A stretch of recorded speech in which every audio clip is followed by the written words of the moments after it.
这对刚出生的双胞胎女孩本是天道情侣，可姐姐却被妹妹抢走了气运，成为了灾星。3年后，一道惊雷解除了她身上的封印。为了不让前世屠村的悲剧再次重演，小女孩决定赶走倒霉蛋，改变全家人的命运。娘，不能卖啊，卖了她就没活路了。养了她3年，我还卖不得了，不过是个赔钱货。你答应会养妹妹的，妹妹既然来了我们家，就是我亲妹妹。我呸，又不是亲生的，谁是你妹妹？让开！奶奶，求求您别卖我妹妹，她以后也会孝顺您的。哼，卖了她换钱就是对我最大的孝顺。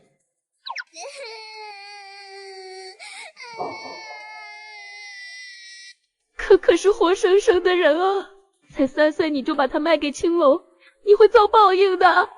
话音刚落，浩瀚的天地间突然发生异动，一道雷光从晴空划过，直直劈向刘伟。金光散去，可可突然坐起来，伸了个懒腰，随即望了望四周的环境。这个天生天养的小锦鲤被自家的贫穷惊呆了，小偷进来估计都得叹口气。家里咋这么穷啊？还好封印解开了，可可一定会让你们过上好日子的。可可醒了，可可不怕，哥哥不会让奶奶卖了可可的。谢谢哥哥保护我，我一定会让娘和哥哥们过上好日子的。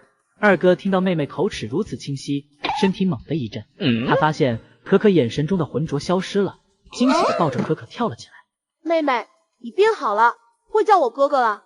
我就说妹妹怎么可能是傻子，可可叫大哥。大哥哥。还有我，可可认得我吗？当然认得呀，三哥哥。听到妹妹第一次开口叫哥哥，3个哥哥和燕流氏都激动得眼泛泪花。唉，已经连续1个月都没有下雨了，难道真的要绝了大家的生路吗？哥哥想下雨吗？当然想啊，这大商朝谁不想下雨呢？土地开裂，所有庄稼都快旱死了，咱们村子还算好的，勉强撑到了现在，外面好多人落草为寇，烧杀抢夺无恶不作。听到这儿，可可脑袋里突然闪出了一些画面，他看到整个村庄陷入一片火海，一家人都倒在血泊中。前世3个哥哥和爹娘皆为我而死，这一世换我来守护你们，我要让所有悲剧不再发生，属于我的气运通通收回来。二哥哥，偷偷告诉你，3日后会下雨哦。好好好，可可说有雨就有雨。哼，臭哥哥敷衍我。不敢，哥哥可不敢敷衍可可。可可说下雨就下雨哈，咱们的田一滴水都没有，禾苗马上都要枯萎了。唉，这些已经是咱家最后的粮种了。没事，可可会赚钱，到时候给家里买好多好多的粮食。燕铁棍深深叹了口气，现在外面哪还能买到粮食？为了躲避流民，镇上的粮商都跑光了。但看到妹妹如此懂事，还是欣慰地说道：可可乖，哥哥会想办法，不会让可可饿肚子的。走，哥哥带你掏鸟窝去。好呀好呀。哎，二哥哥，那边有野鸡。话音刚落，只见2只野鸡疯了似的朝2人跑过来，径直撞在2人身边的石头上，倒在地上。耶，今晚有鸡肉吃了，要是再多点肉就好了。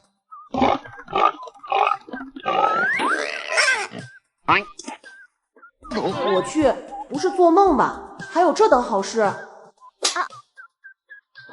疼死了！不是做梦啊！好多猎物啊！咱们可可真是小福星，2只鸡吃1只，还有1只养着给可可下蛋吃。哇，吃肉，吃蛋。怎么有小狗的叫声？好像是那边传来的。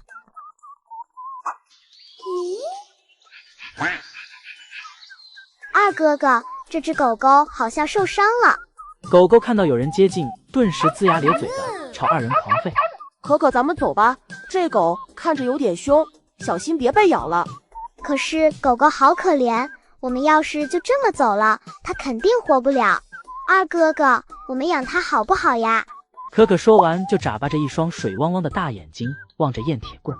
燕铁棍哪受得了这波萌娃攻势，直接就投降了。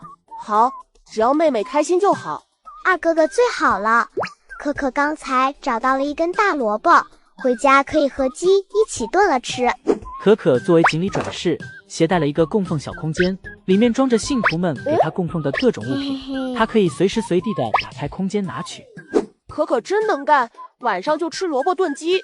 我们赶紧下山吧，不然待会天黑了太危险。二人刚下山，便听到远处传来哒哒的马蹄声。燕铁棍马上把妹妹拉到旁边的草丛后躲着，谁知马车却在他们跟前停了下来。小兄弟，野鸡卖吗？我家主母即将生产，想买你的野鸡补补身子。野鸡我想给我妹妹下蛋吃。二哥哥卖给他们吧，我们的肉够吃了。那好，不知您能出什么价？若是往年，一只野鸡大概2两银子，如今再年我给你10两银子，如何？如今灾年流寇横行，银子还不如粮食实在，可否换些粮食呢？车上倒有些粮食，只是不多，除去我们路上用的，只有200斤糙米。行，换吧。燕铁棍毫不犹豫答应下来。如今镇里怕是被搬空了，10两银子又能买到什么呢？能吃饱肚子的粮食才是最重要的。给他换吧，就当结个善缘。小朋友，你手中的人参可卖。什么人参？这就是人参啊。这是我妹妹给我的萝卜呀。啊！你管这玩意叫萝卜？这个就是萝卜呀，白白胖胖的，还有萝卜须子呢。这玩意我的空间里可多了，都是那些抠门人供奉的萝卜，还有一大筐呢。可否请小兄弟和小姑娘割爱？我家夫人急需人参。您能出多少？这人参品相极好，我们可出100两银子。啊，100两？100两很多吗？比你手指脚趾加起来都多。好多银子啊！二哥哥，我们换了，因为车里的姨姨肚子里有2个小弟弟，一个大一个小，要是没有人参就活不了啦。孩子，你说的可是真的？真的是弟弟？可可看得到的，2个弟弟，一个胖一个瘦。借小姑娘吉言了，若能真生下男孩，一定给小姑娘送喜，再给姑娘送上厚礼。我说的可准了。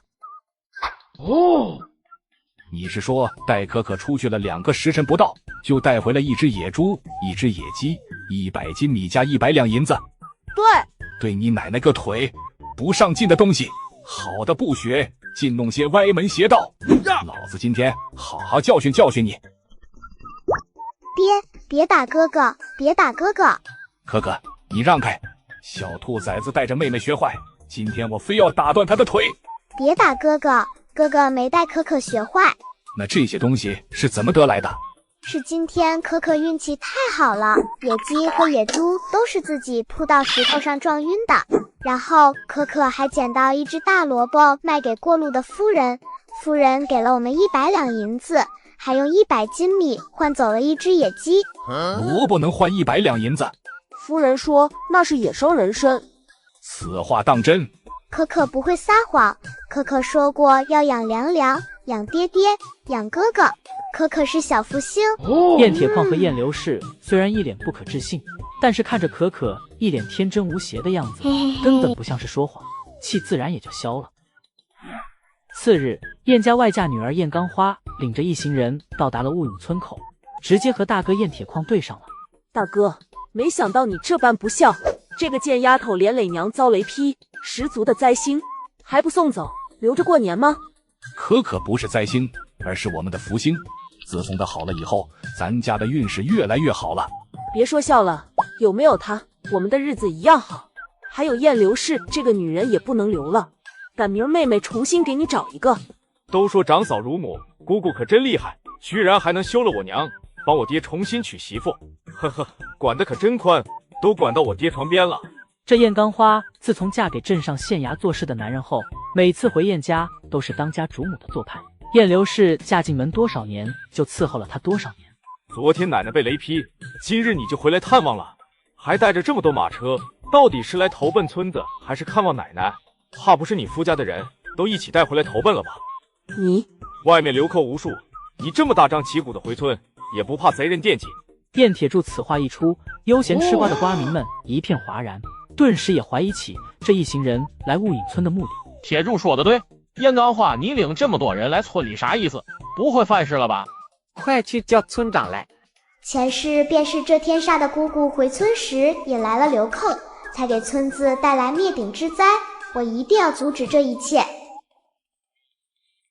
村长赶来后，看到满马车的物资，脸色突然凝重起来，叹了口气说道：这一路你就是这么招摇过来的？村长，我们路上并没有遇到流寇，况且此次回村也是带了护卫的。我们愿意给粮食，给他们粮食，统计有多少户，每户100斤，粮食不够，银子折算。原来他才是引来流寇的罪魁祸首，村子被屠都是因为他。这个少年明明有机会救村子，却因害怕暴露自己而眼睁睁看着村子被大火烧毁。想到这里，可可突然哭了起来。倒霉鬼，倒霉鬼，他是个倒霉鬼。重要的是可可要说3遍，他来我们会倒霉的。你这死丫头，胡说八道什么？这是贵客，惹怒了他，我们全家才真的要倒霉了，懂吗？这些稍后再议。粮食呢？粮食在马车上，等会就让人卸下来，不够的银子补。村长伯伯，他是倒霉鬼，进村会让我们倒霉的。你这灾星，再胡说八道，我就抽你！他真是倒霉鬼，进村大家会倒霉的，不信吗？不信出来走2步。贵人您别理他，请您先下车去歇息，等村头那边收拾出来，就可以住过去了。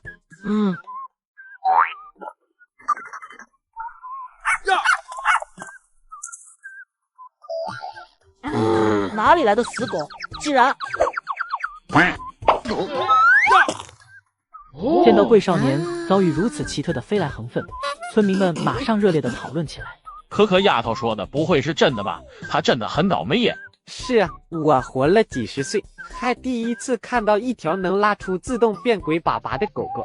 这少年还真倒霉，狗屎拐弯抹角的都能糊到他脸上。霉运之事哪是一个小丫头片子说的算的，不过是巧合罢了。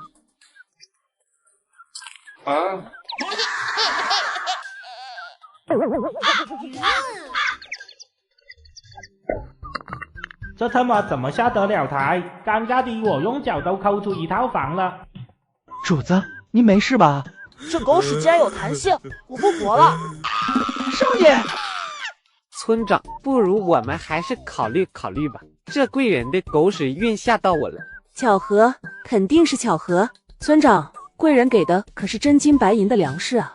这乱世之中，手中有粮才能心中不慌啊！倒霉鬼浑身黑气，碰到会倒霉的。你这死丫头！此时村长面色有些沉重，这华服少年一看就不是普通人，如今却躲到自己这个偏远村子来，其中定有古怪。乱世之中，为了村民的安全，也只能稳重处理了。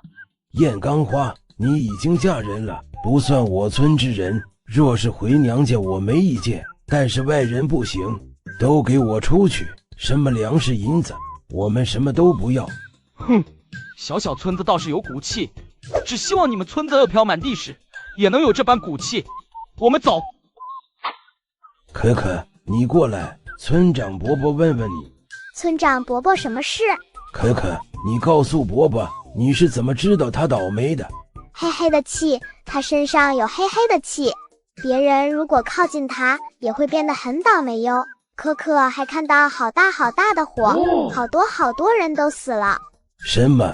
听到可可的话，村长想起昨晚的梦，在梦里祖先们称可可是会造福雾隐村的福星，瞅着还没自己腿高的小屁孩，怎么看都不像福星啊。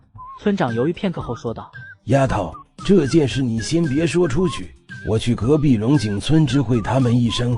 虽然我们2个村平时都不对付，但是毕竟乡里乡亲的，做人还是要厚德载物一些嘛。村长伯伯真高尚。要是老子对你们龙井村再厚德载物，老子就是小娘养的。爹爹，村长伯伯怎么了？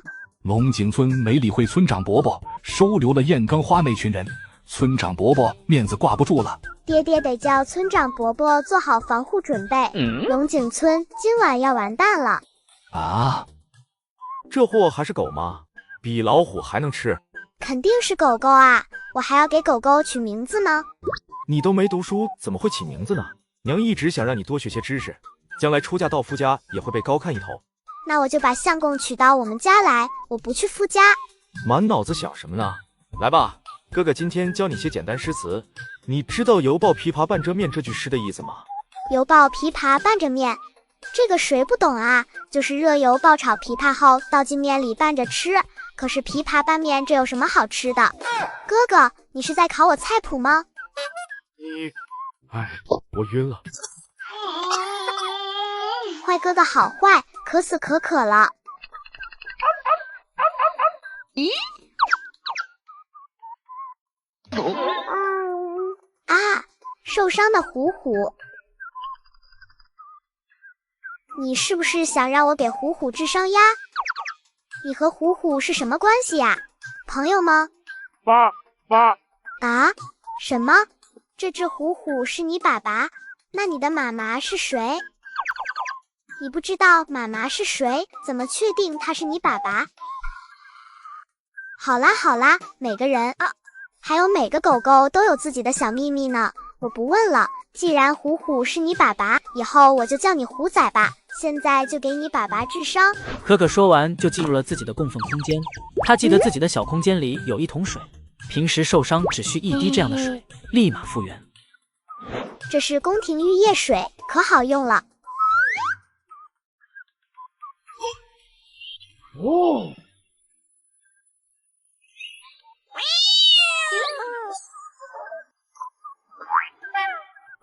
虎仔，你爸爸像猫像虎不像狗，你们是怎么走到一起的？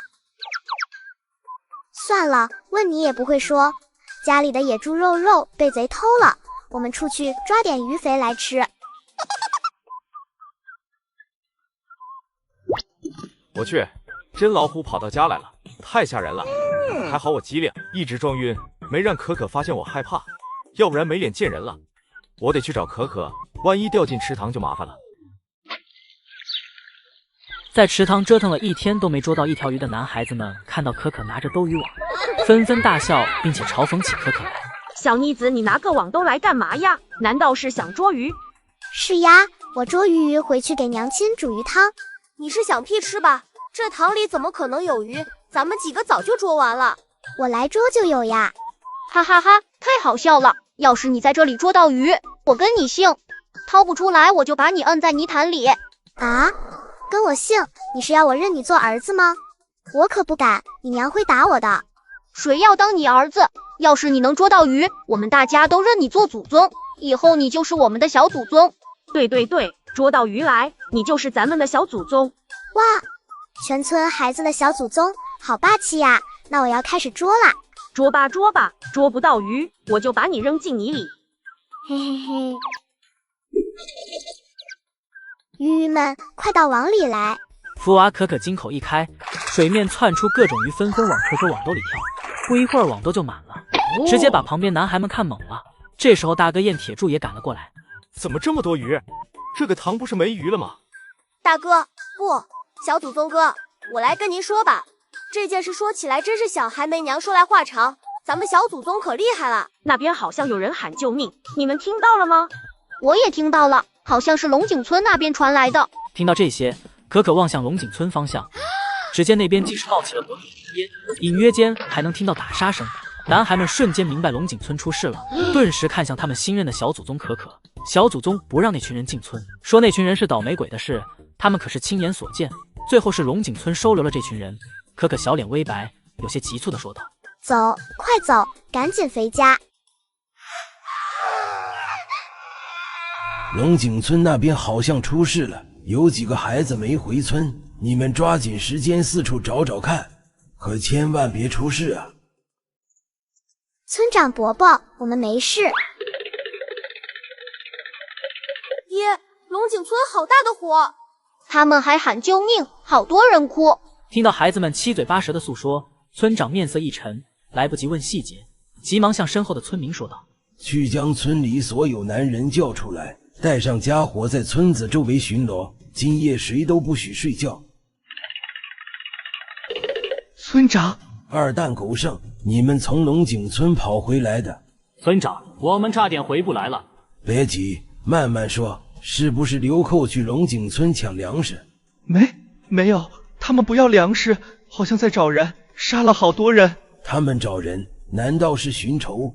村长，肯定是燕岗花带来的那群人引起的，难怪带那么多东西，原来是避祸啊！对，该死的东西，差点害死咱们村。要不是可可说他倒霉，现在被屠的就是咱们村了。村长听到这些话，顿时感到一股凉意从脚底升起，生生打了个寒战，缓缓开口说道：要是歹人在龙井村找不到他们要找的人，那歹人肯定会接着找到咱们村里来。这对刚出生的双胞胎女孩本都是极女下凡，妹妹因为偷走了姐姐的气运，成为了京城赫赫有名的腐女，而姐姐却沦为了赤脚的乡下小孤女。觉醒后的姐姐不再受命运的唆摆，是要拿回自己失去的一切。上集说到，村长听到歹人因寻人而屠了龙井村，顿感一股凉意从脚底升起，担心要是在龙井村找不到人，雾隐村肯定也在劫难逃。一转念，厉声问二蛋和狗剩：你二人刚才从那边直接跑回来的？你们两个蠢货不知道兜兜圈子跑回来，就不怕把那群歹人引过来吗？你们是要害死全村人啊！村长明白，那伙人在龙井村折腾了1个多时辰还没离开，只怕是没找到他们要找的人。一村之隔的雾隐村该如何逃过这一劫？村长，我们报官吧。如今镇上大乱，流民草寇横行，官府里那点人管得过来吗？村长，贼人朝我们村来了！该死，果真跟着狗剩他们来了。现在进山躲也来不及了，让妇孺全都躲进地窖，剩下的听天由命吧。这时，远处传来急促的马蹄声，紧接着一阵喊杀声后，又恢复了安静。随后，马蹄声越来越近，众人也越来越紧张。村长，是不是官府派人来了？官府哪来这么多骑兵？不可能是官府的人。那到底是谁啊？菩萨保佑，千万别是强盗土匪啊！宝宝害怕极了。各位叔叔伯伯没事的，是姨姨给我送红鸡蛋来了。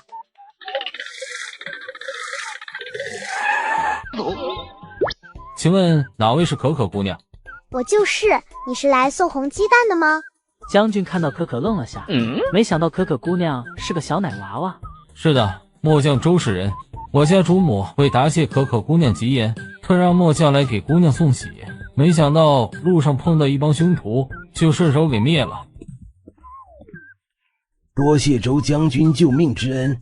村长不必多礼，这都是可可姑娘的福气所致，托可可姑娘的福，我家主母平安诞下良子，特意嘱咐末将前来道谢，多谢姑娘金口玉言。我家主母说，可可姑娘这张嘴比京城的腐女还厉害呢。腐女？什么腐女？京城腐女是有大气运之人，和可可姑娘一般大，今年还不到4岁。陛下上次遇刺昏迷，腐女只喊了声万岁，陛下便奇迹般的醒了。外敌来犯，腐女说了句瑞雪兆丰年，结果入侵的蛮子被冻死大半，所以皇室极其尊敬腐女。末将出京城时，听说腐女过几天要起雨，应该就是今天。这不就是天下救世主吗？这么厉害！听到村民此言，周氏人些许不以为然，就因腐女断言主母是必死之相，故而所有人都对主母冷脸，这才远离京城来乡下静养待产。好在遇到可可，让主母多了股信念坚持下去，最终产下2位公子。主母还说，等局势稳定，2位小公子要认可可姑娘做姑姑呢。呀，我要做姑姑啦！那这里面有可可的头发，就当姑姑给他们的礼物，戴在身上可解危机。你这孩子怎么胡来？头发怎么能做礼物呢？嘿嘿，将军，要不您牵头猪走吧？不妨事，这是小姑姑的心意，末将一定带回给主母。这时，天空突然出现一团雾，笼罩在雾隐村上空。其他人毫无察觉，但可可却清楚地看到了。可可顿时面色一冷，对周氏人说道：“将军叔叔，替我谢谢依依，我有事先离开一会儿。”可可姑娘，请自便。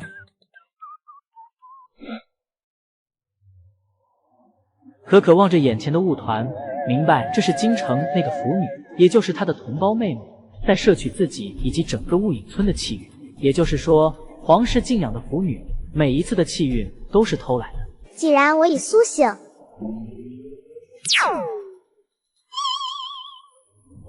与此同时，京城里的百姓和官员都翘首以盼地看着祭台上求雨的小女孩。怎么会？那样被我弄到痴傻一生，只能被我摄取气运，走向衰亡。这次怎么会失败？跌坐在地的腐女连连，满脸的不可思议。之前无往不利，从未出错，她做梦都想不到这次摄取会遭反噬。而台下不少人对腐女的信仰也开始崩塌。什么腐女，还不是徒有虚名？这就是上天对她自不量力的惩罚。积散团雾的可可突然感觉一股强大的灵气朝自己扑来，可可笑着自言自语道：“竟然回来了一部分被摄取的气运，那个小偷怕是要倒霉一阵子了。”小祖宗，村长找您。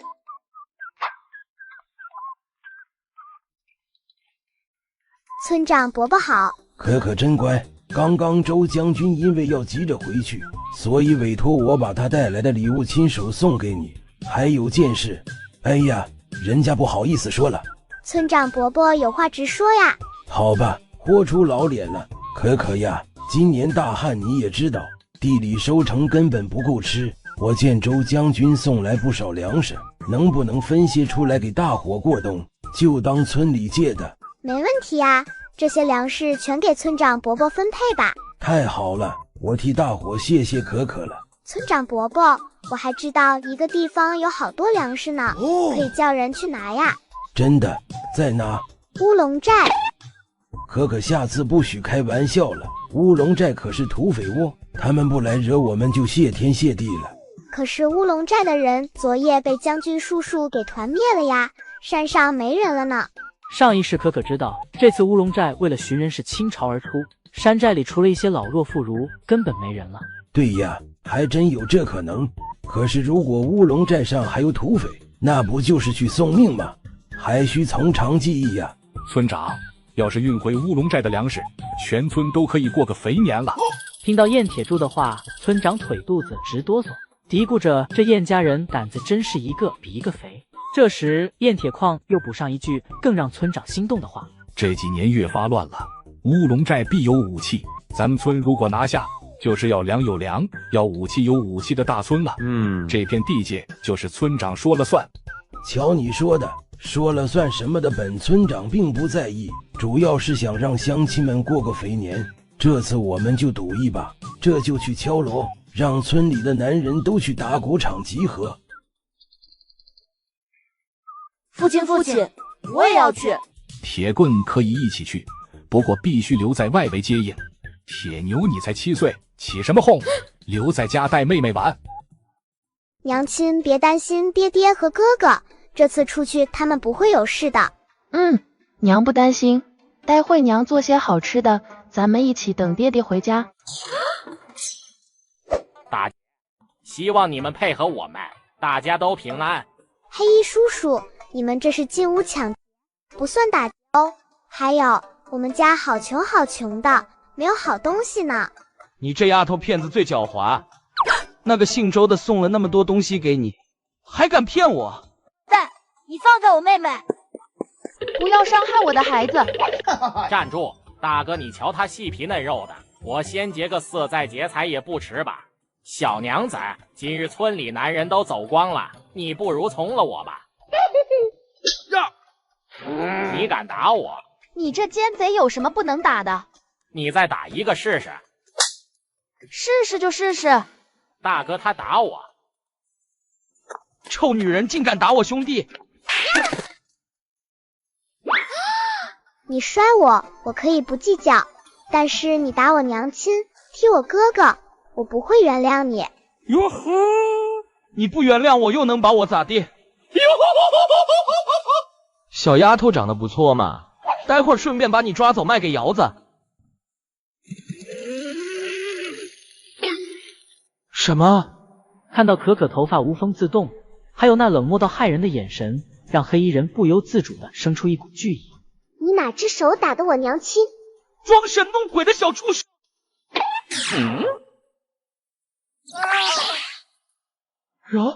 饶命啊！不可原谅！平时奶萌奶萌的可可，此时被仇恨所蒙蔽，眼中只剩恨与怒，哪里还见往日呆萌可爱的模样？可可抬手喊了声：“找！”魔鬼啊！定！见到可可如此状况，燕流是挣扎着走过来，抱住可可安抚起来。可可，不要为这些人脏了手，别怕，有娘在。可可累了吧，在娘身边好好睡一觉。在娘亲的安抚下，可可眼中渐渐恢复清明，戾气散去后，可可脱力的倒在燕流氏肩头，沉沉睡去。魔鬼啊！娘知道你的不凡，能力越强，担子越重，只是娘怎能忍心仅仅3岁半的你沾染这满手血腥？娘要保护好你，绝不能让这些禽兽脏了我可可的手。娘能行，娘一定行的。村里老人孩子们一大早就在打谷场等候着自家亲人，饱受惊吓的燕流氏和可可也在其中。可可看着心神不宁的娘亲，安慰道：“娘亲别担心，爹爹和哥哥安全着呢。”可可知道自己言出法随，出口成真，自古以来也有不少神明下界，但最后都会成为凡人争权夺利的工具。唯独他的家人一直尽心尽力护着他，自己何其幸灾，才能遇到这家人们。回来了，他们回来了。哦，爹爹、大哥、二哥，让你们担心了。有了这次的收获，今年过冬，就算把村子封起来，村里人也能过下去。这个漂亮姐姐是谁呀？可可问的少女大概12、13岁左右，面颊如玉，眉目如画，比可可以前做神仙时见过的神女还漂亮。只是少女摆着一张臭脸，白眼快要翻上天了。可可，这是琪琪，妹妹没什么朋友，这次带回来的小姐姐能和可可玩到一起也挺好，得防着村里那些男娃娃，免得妹妹这颗小白菜被人拔走。琪琪是3天前被抓到乌龙寨的，还没亲人来接她，先暂时住在咱家。琪琪姐姐你好漂亮啊，长得好像小仙女哦。仙女？仙女也要拉屎放屁，跟凡人有什么区别？你好粗鲁，仙女才不会说屎尿屁呢。小矮子，就是你让村民去乌龙寨黑吃黑的。你才是矮子，你们全家都是矮子。哼！琪琪见到如此可爱的可可，忍不住故意继续逗这个小奶团子。我哪里矮了？你这个小矮子，跳起来能摸到我膝盖吗？好了好了，有什么事回家再说。娘，我饿了。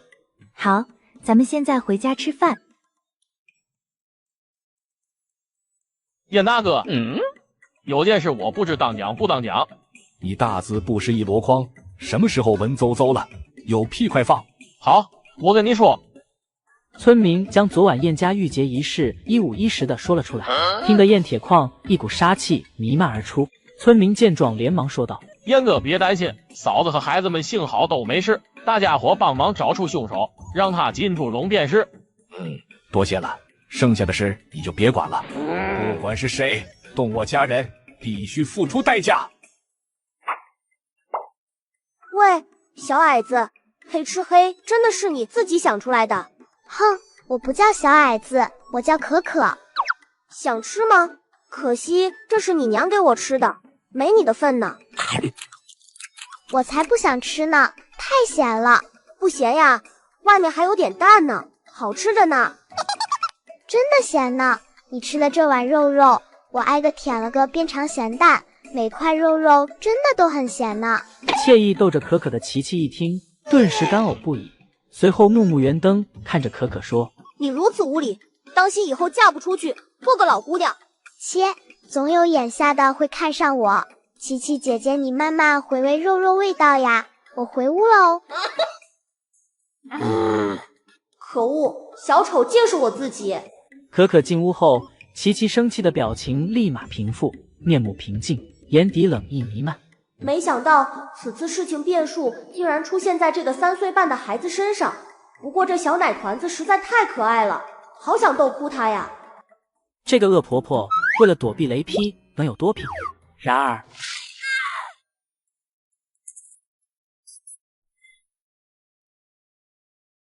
上集说到，可可让琪琪姑娘吃了个鳖，琪琪却丝毫没有放在心上，只是望着燕家宅院静静地站着。没想到这雾隐村地处偏僻，反倒在这乱世中别有一番安宁。只是随着局势糜烂，只怕也逃不过这一劫。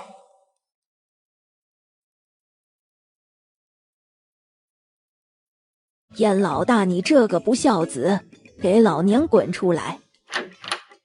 娘，你又有何事？哼，老娘一把屎一把尿的把你喂大，如今翅膀硬了，就对我们不管不顾了。那个周将军送了那么多好东西给你，你必须要分一半给我们。娘，这些东西是周将军送给可可的，就算是我也做不了主。当初您可是想着要把可可卖入青楼的，现在又来分可可的东西，不合适吧？有什么不合适的？赡养父母天经地义，你不分一半出来，我就去官府告你忤逆不孝。奶奶，如果您真需要，我愿意给您，就当报答您3年的养育之恩了。妹妹，你别傻，养你的是爹爹和娘亲，他才没出过1文钱呢，自己都靠咱们爹爹养着。咦，二叔，你怎么尿了？二叔，您不舒服吗？我帮你看看。看着走过来的可可，燕树林先是发呆，突然跳起来往后跑。魔鬼，魔鬼啊！只听一声猫叫，一只威武老虎雄赳赳地叼着燕树林走进院子，把燕树林躺在地上，随后扬长而去。此景看呆了院子里的众人。这只老虎是怎么回事？此时的可可却没理会老虎的事情，只是愤怒地盯着躺在地上的燕树林说：原来是你！怎么了，可可？哼，二叔就是那晚潜入我们家抢劫的2人之一，欺负娘亲的人也是他。饶命，饶命啊！都是娘亲叫我那么做的，我也不想啊。你这个禽兽，竟然连自己嫂子和侄女都不放过，难怪那天娘说你不舒服，去不了乌龙寨，原来是早有预谋。娘，同是你的亲骨肉，您为何这样对我？我做错什么了？这都是你弟弟应得的，谁知道你去乌龙寨能不能活着回来？我这样做还不是觉得你回不来了，让你弟弟来你家照看一番。你们好坏坏，就不怕遭雷劈吗？燕老太一听被雷劈，立马慌了，不停地换着地方躲避，结果并乱。你们给老子滚！从今天起，我们和你们老宅一刀两断，如若再惹我家，我绝不姑息。龙井村遭难的几日后，龙井村的一些幸存者来到雾隐村请求加入，为首的青年是龙井村村长胡四的儿子胡八。村长，看在我爹和您从小一起长大的份上，就收留了我们这些人吧，我们真的走投无路了。哎，龙井村有今日还不是因为你们的贪婪？那群人若无缘由，会花这么大的代价进村吗？也罢，便让你们进村吧。那时龙井村快断粮了，我爹为了全村人能过冬，才让那群人进村的。没想到我们好心收留，他却让整个村子替他挡灾。胡八深深地吸了口气，他爹和妻儿都在这场屠戮中遇难，那小子惹来祸事却提前跑了。但凡他走时说一声，也能让龙井村多活一些人。想到此，胡八恨得咬牙。那个少年是罪人，燕家也不是好东西，整个灾难都是燕钢花带人进村引起的，我们真恨啊！对，燕家是你们雾隐村的人，你们必须要给我们个交代。龙井村众人眼中都是恨意，一旁的琪琪微微皱眉，说道：难道该恨的不是你们的贪婪吗？燕钢花收钱带那人来借宿，在这粮食比钱还珍贵的灾年，你们不想想他为何给你们大批粮食来换取进村？那少年是祸害，但是引狼入室的也是你们，我不相信你们村里没有人阻止过，可是你们见到粮食后会听劝吗？琪琪的一番话让龙井村众人从愤怒到愧疚，怎么会没人阻止呢？当日村里老人也觉得事有蹊跷，燕钢花是雾隐村人，同样缺粮的雾隐村为何不让他们进？只可惜一车车的粮食让大家昏了头。哎，乌龙寨已经没了，你们也算大仇得报，就安安心心在村子外面住下吧，这样有个照应。可可想起前世雾隐村遭受乌龙寨屠戮后，龙井村的人过来，不仅没有救治帮助幸存者，还搜刮光了雾隐村的粮食财物，并且对幸存者补刀，以防泄露他们的作为。可可怎么都接受不了这群白眼狼进入村内。大人们说话，小孩子别乱插嘴。刚刚村长都答应我们进村住了，你捣什么乱？你给我闭嘴！这是雾隐村，轮不到你呵斥我们可可，就按可可说的办。你们住村外，有意见的现在可以走。可可是我们村福星宝贝，听他的准没错。走就走，反正乌龙寨已经没了，在哪里住不是住，何必寄人篱下看人脸色？八哥，咱们去镇里住更安全。好，此处不留人，自有留人处。我们这里地处边关，经常有蛮夷月光过来抢劫边民。冬天快到了，蛮夷烧杀抢掠的高峰期也即将来临。这里可是蛮夷光顾的重点，而且乌龙寨就是蛮夷的据点。这次他们在龙井村没找到要找的人，还被团灭，估计会疯狂搜寻龙井村的幸存者。这位兄台，你刚刚说什么来着？我说的是此处不留人，我就村外住，完全同意村长和可可姑娘的安排。嘿嘿，我喜静，住村外没问题的。事情大家都了解了，我觉得琪琪姑娘说的10有8九是真的。这个冬天不好过啊，我们要好好准备了。朝廷就不管我们俩吗？任凭蛮夷肆虐。天灾3年了，除了太子赈过几次灾，官府哪里管过咱们？更何况太子如今在前线打仗，粮食更是吃紧，哪里能分神管咱们？陛下年迈，皇子们只想着争储，只是可怜了咱们老百姓。慎言。众所周知，太子母后并不受宠，在最受陛下宠爱的庞妃挑唆下，也越发厌恶太子，以致年幼太子也只能离开京城是非地，前往边关争取军功。主子，该回去了。漂亮姐姐，你还会回来吗？前来迎接琪琪的士兵眼睛瞪得圆溜溜的，看着可可抱着主子大腿，一把鼻涕一把泪的擦在主子衣服上，傻眼了。居然有人这样贴近主子的身。琪琪看着自己裙角上晶莹的鼻涕，哭笑不得的说道：回呀，年后便来看你，说不定还能抽空来住一阵子。太好了，说好了，谁不来谁是小狗。好，我不来我就是小狗。旁边的士兵看傻了眼，这还是那个高冷的主子吗？琪琪看到士兵们的失态，轻咳一声现在回吧。哈哈哈！谁呀？哇哦，好漂亮的手啊！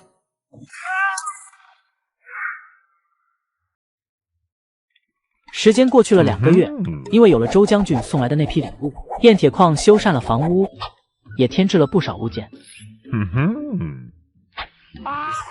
可可一家人生活得格外滋润，却也引来了眼红之人。这天，燕老头，也就是可可的爷爷，提着一个好像盾牌的东西，带着他的孙子燕条氏来到了燕家。你们来干嘛？你小子什么态度？有这样跟爷爷说话的吗？我可没福气有你这个爷爷。住口！不许这么没礼貌。爹，您这是？这不是要到冬天了吗？老宅那边的房子破破旧旧的，还有条氏这孩子也该找个私塾读书了，所以想找你资助些。哦，那爹你想借多少？你竟然跟你爹爹说借，你孝敬我不是天经地义吗？算了，不和你计较了，先拿个300两吧。什么？300两？你失心疯吧？别说我们没有，就算有，也1文钱不给你。你和奶奶当初是怎么苛刻我们一家的，我可没忘记。爹，您这就过分了呀！300两你知道是多少钱吗？还有，老宅比我这房子可结实多了。当初弟弟为了独霸老宅，说是你和娘把我们一家赶出来，还放话和我们一刀两断，这些你忘记了？你别跟我装，外传你身价400-500两银子，拿你300两过分吗？反正今天你不给我，我就不走了，还对外面人说你虐待我。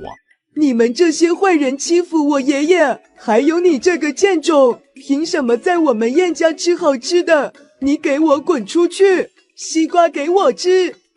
你骂谁是贱种？谁滚出去？可可是我女儿，就该被我们宠着护着，谁都别想欺负她。你给我放下挑事，有你这么当伯伯的吗？为了这个贱种这样委屈我家挑事，挑事有说错吗？他本来就是贱种，一个不知道爹妈是谁的贱种，就该滚出我们燕家。你再骂我妹妹试试！老天啊，你睁开眼吧，打雷劈死这群不孝子孙吧！打雷？爷爷奶奶怎么没来呀？听到可可提起打雷和燕老太，燕老头顿时警觉起来。他知道自己老伴不敢来，完全是被雷劈怕了。还好自己这次有备而来。你想干嘛？我可不怕你呀！这可是我请人精心打造的避雷盾，别想着再是妖法劈人，你奈何不了我。爷爷，我没想过要劈你呀，只是问问奶奶怎么没来。你还好意思提你奶奶？别想我们原谅你，一辈子都不会，除非你给我磕头认错，你爹再给我300两，这是救了了。让我向爷爷你磕头，你确定吗？可可知道这天下没人能受得起他磕头，不禁同情地问燕老头：“确定吗？”我是你爹的爸爸，你天天磕头，老夫我都受得起。好的。哈哈哈。谁呀？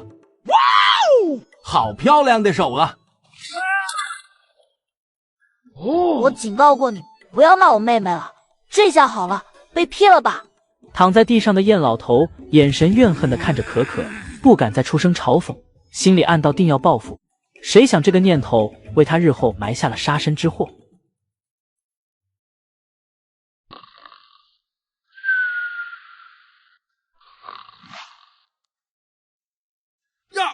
爸爸妈妈，儿子好想你们。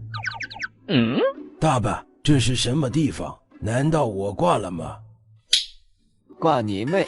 我和你妈过来只是告诉你，好好对待可可，她的话你们一定要听。近来雾隐村会有大劫难，只有可可才能让雾隐村逢凶化吉。你尽快把村长让给可可，一定要记住老子的话，别把原因告诉任何人，免得泄露天机。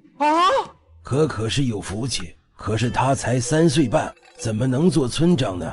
孩子，就听你爸一回吧。我们做父母的还不是为了你好？可可来历不凡，以后你就会知道的。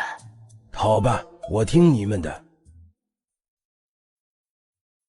村长，您这么急找我们来，有什么重要的事？相当重要。村长伯伯，你找我呀？可可，开门见山，我任命你为雾隐村下一任村长。村长，你开什么玩笑？可可才3岁半，怎么可能做村长？我意已决，你们不必多言。请问村长，是何原因需要这样做呢？村长想起梦里父亲嘱咐他不要泄露天机的话，就只能胡编乱造搪塞过去。因为剧情需要啊，这个理由够了吧？够了，我们理解了。可可，以后雾隐村就交给你了。村长伯伯，我做了村长了，谁都要听我的吗？是的，现在开始可可就是村长了。好的，今年好动动，可可要去买好多棉衣回来给大家穿。听到可可这话，村长面色一沉，带着疑问向可可确定。可可，你是说今年会有寒灾？大家可要做好准备哟，要备好多棉衣才行呢。明日就去镇里采购棉衣。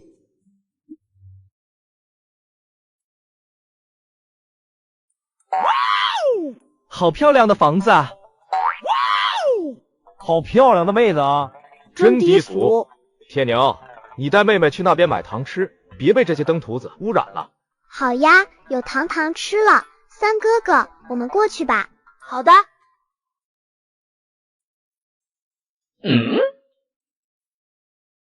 哇，好漂亮的妹子！哥哥，我要那边那些。哥哥，妹妹不见了。什么？可可不见了？你是怎么带妹妹的？铁柱算了，铁牛还是个孩子啊。我们现在得尽快找到可可小村长才行。对，这里很多村民在做买卖，咱们发动镇里的乡亲都走吧。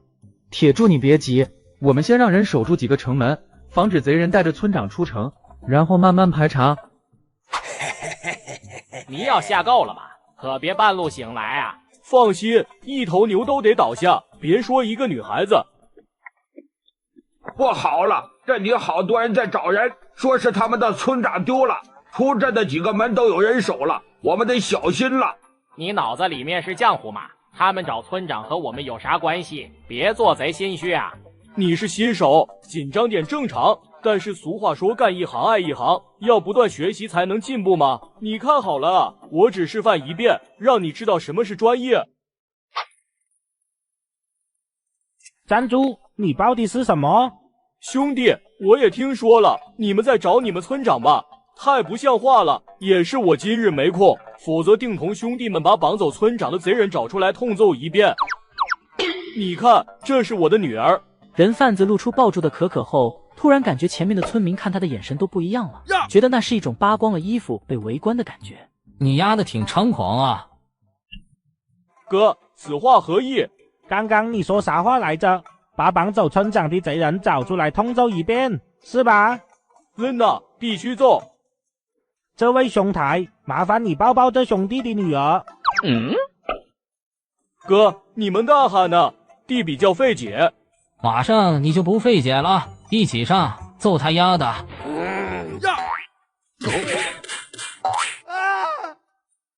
还费解吗？不费了，哥说啥是啥。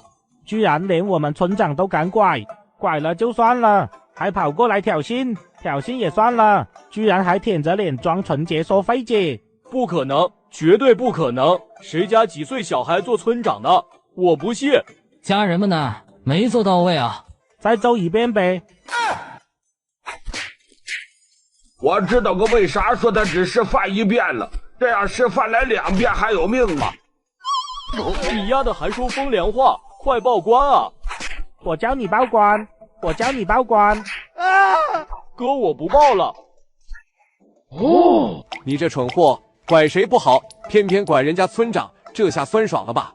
报告官爷，我反水，我要坦白从宽。这2个奸贼还拐了个小女孩，藏在那边的破房子里。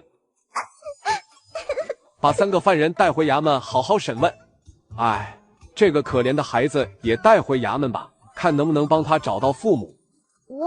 我没有父母，他们说我是不祥之人，不要我了。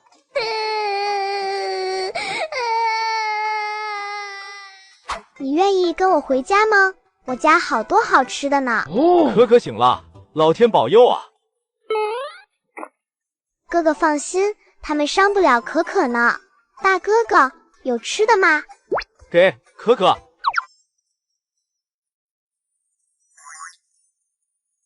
给你吃，谢谢小妹妹。小姐姐，你叫什么名字呀？我叫楚楚。楚楚姐姐，你愿意跟我回村吗？在村里可以吃饱穿暖哦。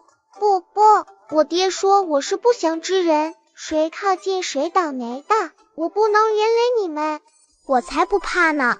楚楚姐姐，你不是不祥之人，你肯定是好人，我感觉得到的。和我回村好吗？可可不想你流落在外。楚楚呆呆地看着可可，面前这个小奶娃不仅间接地救了自己，更是让她感觉到前所未有的温暖。楚楚愿意做侍女侍奉小姐。不，我不要侍女，我要姐姐，以后你就是我姐姐，好不好？不好。楚楚发誓，从此以后您是主人，我是仆人，愿一生侍奉于您。就在楚楚向可可发誓追随的同时，京城盗取可可气运的腐女，也就是可可的同胞妹妹连连，情况越来越不好。奇怪，明明顺应天命熄灭消亡的紫微星，怎么突然又闪耀起来了？更奇怪的是，旁边还出现了一颗不知名的小星星，好像在护卫着紫微星。国师，连连姑娘醒来了。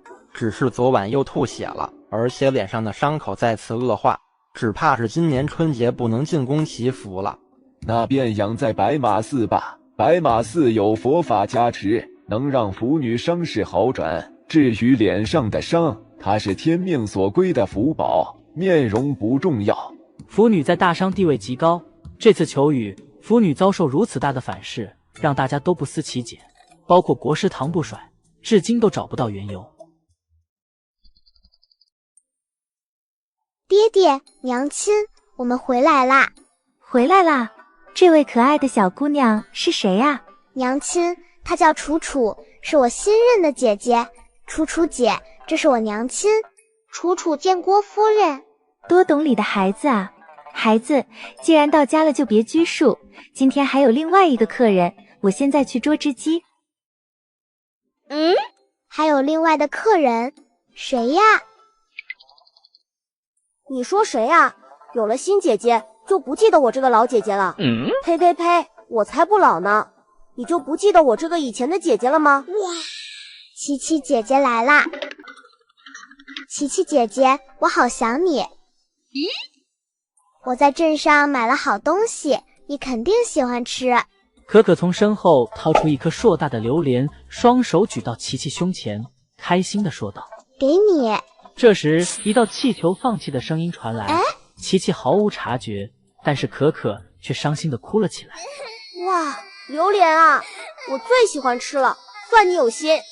咦，可可怎么了？琪琪姐，对不起，我让你受伤了。我好好的呀，哪里受伤了？琪琪姐，你别安慰我了，我都看到你胸变平了，是不是你对榴莲过敏呀？你这死孩子，好端端的买啥榴莲啊？呀！接上集，可可给琪琪带了个榴莲，没想到却发生了意外。你这死孩子，好端端的买啥榴莲啊？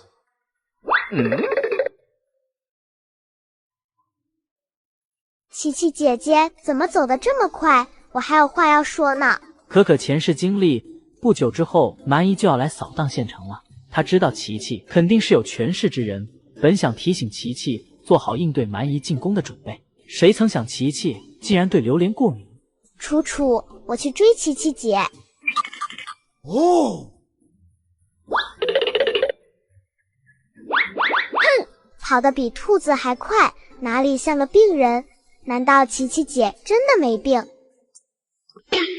真晦气，怎么又碰到这个丧门星？还好我提前修炼了走 S 步，看你怎么劈我。奶奶这是秀逗了吗？咦，奶奶气色不对，得赶紧回去告诉爹爹。爹爹，我刚刚看到奶奶了，她气色不大对，老宅那边快有丧事了。啊，可是真的？但不是爷爷奶奶，是其他人。燕铁矿虽说已摒弃老宅那边的亲情，但是老宅要出事，他心里依然割舍不下。罢了，老宅若有什么事，我帮衬便是。可可看了看爹爹，没说什么。他知道凡人对于感情，特别是亲生父母的血缘关系是极难斩断的，还留一些关切很正常。小祖宗，咱们村的山头好像没有野猪了。可可只盯着这一个山头薅羊毛，那块石头都被野猪撞凹了，还有野猪才怪。小祖宗带我们去隔壁山头吧，跟着小祖宗才能有肉吃。前面掉了个人。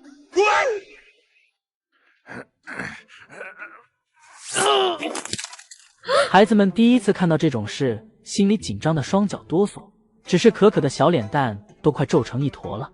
妈呀，怎么碰上个大大的倒霉鬼？上辈子得犯多大的错误，这辈子都是霉运缠身，浑身冒黑气。不会见鬼了吧？见鬼就好了，见鬼就能摆脱这世界了，多好啊！别这样，活着就有希望呀。对呀，你走了，自己爹娘怎么办呢？他们得多伤心呀。爹娘早没了。那想想你媳妇，媳妇跑了。那想想你兄弟，媳妇和兄弟跑的。燕铁柱听到这儿，倒吸一口凉气，然后默默后退一步，这也太倒霉透顶了，可得离远点。那想想孩子吧，你不在了，别人会欺负他的。呵呵，孩子是兄弟和我媳妇生的。可可捂住嘴巴不再说话，偷偷地瞥了瞥这人乌云盖顶的脑门，果然没出了天际。那得你走了，我可以扒下你的衣服还有玉佩吗？我可以替你挖坑埋了你。男子悠悠地叹了口气，遇见这群天真的孩子，他反倒是有了倾诉的欲望。人这一生为何会有如此大变故呢？我叫李朗峰，家中贫困，族中供养我读书，一路考至状元，又迎娶娇妻，遇到志同道合的兄弟，可谓顺利无比。没想到却乐极生悲，父母落水而亡，妻子和兄弟跑路，剩下唯一的弟弟重病在身，自己也被贬至此地，仿佛前半生耗尽了我的好运。雁门府，一个连年征战饱受蛮夷来犯的地方，往年的知府都是被蛮夷进宫砍死。小祖宗，要不咱们离远点吧，万一霉运传给咱们怎么办？李朗峰被童言无忌的孩子逗笑了，他并不忌讳别人说他衰，毕竟以前上朝时都让他站门外的。没事，霉运不会传染的。就算不传染，万一吸走咱们的好运怎么办？运气不会被吸走，只会被窃取。不对，应该是借运。若让运势特别顺利之人亲手写下自己八字，就很容易被他人借走运势而自己倒霉。李朗峰听到可可的话，犹如五雷轰顶，顿时呆住了。你有没有给人写过自己八字，还按过手印？怎么会这样？我曾写过一张八字，也用心头血按过手印，可是这是我向京城府女求赐福用的呀。当年李朗峰妻子几年不孕，故用自己八字向府女请求赐福，没多久后媳妇便生了儿子。那时候明显感觉自己气运深厚，却在半年后便开始各种倒霉。被借运后会如何？你气运深厚，被借运后自身无恙，最先会损你身边年迈体弱之人。此时李朗峰泪流满面，痛心疾首。他此刻终于明白，父母因他而逝，弟弟病重也是因为他。小祖宗，咱们走吧，这家伙好像活不了多久了。求姑娘救我弟弟的命。李朗峰一路倒霉，从未怀疑自己被借运，甚至只想着自己命不如人，没曾想却被这个4岁小娃娃给指出来。李朗峰此刻根本不怀疑可可的能耐，4岁又如何？京城那位府女也是4岁。若姑娘替我夺回气运，我李朗峰愿一生侍奉姑娘，只请姑娘能救救我那无辜受牵连的弟弟。从今夜起，每日子15时，如此便能停止借运。到时你再到雾隐村找我，我帮你讨回被借出去的气运。可可指头点在李朗峰额头，李朗峰整个人豁然开朗，仿佛笼罩在心头的阴霾被驱散大半。我也换你小祖宗吧，这里有点钱，还有这个令牌，小祖宗您都拿去吧。若有急事，可持令牌来雁门府府衙寻我。李朗峰并未说明自己是雁门府知府，在这雁门府，除了太子，就是李朗峰最大。小家伙根本不知道自己得了一条金大腿。嚣张县令正在举办烧烤派对，顶头上司直接找上了门，没想到竟是可可新任的小弟。可有吃的，他们饿了。李朗峰哑然，他如今孤家寡人一个人，原本决意赴死，身上怎么会带吃食？但他乃附近燕山县的顶头上司，随即决定去燕山县找知县拿吃的给小祖宗。可否等我一个时辰，我马上去弄些肉食来。随后李朗峰吹了个口哨，只见一匹骏马跑了过来，李朗峰翻身上马奔驰出去。麻烦小哥向知县大人通传一声，李朗峰有事相求。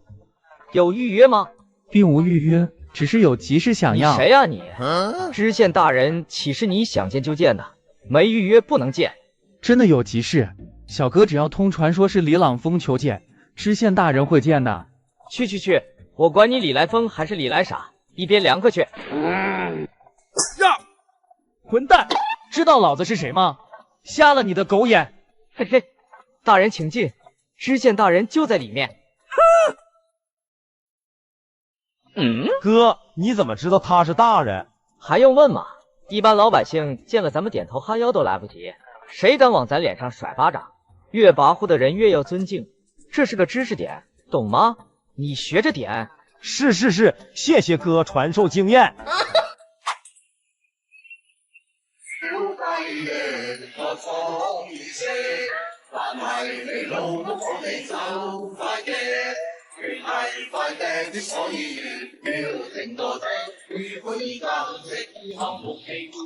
住口！你们给我退下！你是何人？本馆又没说话，为何叫本馆住口？我叫你住口，不是让你别说话，是让你别再吃烧烤了。本馆吃烧烤与你何干？天灾不断，百姓贫苦，你却在这里大鱼大肉，简直就是骄奢淫逸。哼，罚你没烧烤吃。好香的烧烤，小祖宗他们肯定喜欢。老爷，你看嘛，妾身都没烧烤吃了，你也不管管。你懂个屁！如此跋扈，定是伤官。外卖小哥，你辛苦了，为了生活，你在四处奔波。刚刚在燕山县衙有如流氓无赖的李朗风，此刻恢复成翩翩君子模样。小祖宗，朗风今日不便久留，等弟弟身体恢复，定带他拜访小祖宗，以示感激。去吧，大家一起吃吧。出人命了，快来人啊！清晨，一道尖利刺耳的叫喊声让众人齐齐一惊，立马跑出来查看情况。咋回事？爹爹，是老宅那边。燕铁矿这才想起上次可可说过老宅会有丧事，当即心头一紧，没想到来得如此之快。我去老宅看看。娘，你醒醒啊！原来是秦氏，我还以为是燕老太呢。我也以为呢，燕老太那张嘴太损了，真是她也算村里少爷汉了。哎，可惜不是啊！村长来了，快让让！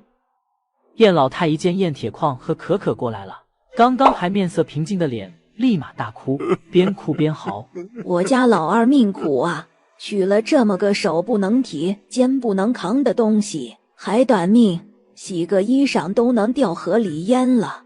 众人听得很不是滋味，人家秦氏命都没了，还可怜你家老二呢。他怎么晚上去洗衣服？他白日里多懒，非要夜里去洗衣裳，谁想他这么笨，竟然掉河里。本来燕老太不认得，可夜里他骂秦氏不生蛋，逼着秦氏出去洗衣，被隔壁妇人听见了。燕老太推脱责任的话一出，隔壁妇人当即戳穿了他的谎言。什么叫他非要夜里出去洗衣？明明是你把他骂出去洗衣的，还不让点灯，这才掉水里的。奶奶，你的脖子怎么给人挠了？可可突如其来的问题，问得燕老太不自然地拉了拉衣服。昨儿夜里跑进来一只野猫来偷食，被我赶时一爪子就挠在我脖子上了。可可眼神一直往燕老太和燕树林身上打量着，好奇他们身上为何沾了秦氏的气息。我早就和爹爹说过老宅会有丧事，爹爹也提醒过他们呢，只是为何明明都提醒了，秦氏依然意外死亡，或许根本不是意外。秦氏既然嫁来我家，便是我燕家的媳妇，我定会好好待她。只是没想到她竟然落个如此下场，是我这个做相公的没照顾好她。痛心啊！燕公子，这是赖不上你，只怪有些人逼着秦氏深夜洗衣服。可怜的条氏，小小年纪就没了娘，燕公子也怪不得你，你一个大男人哪能天天围在女人身边转呢？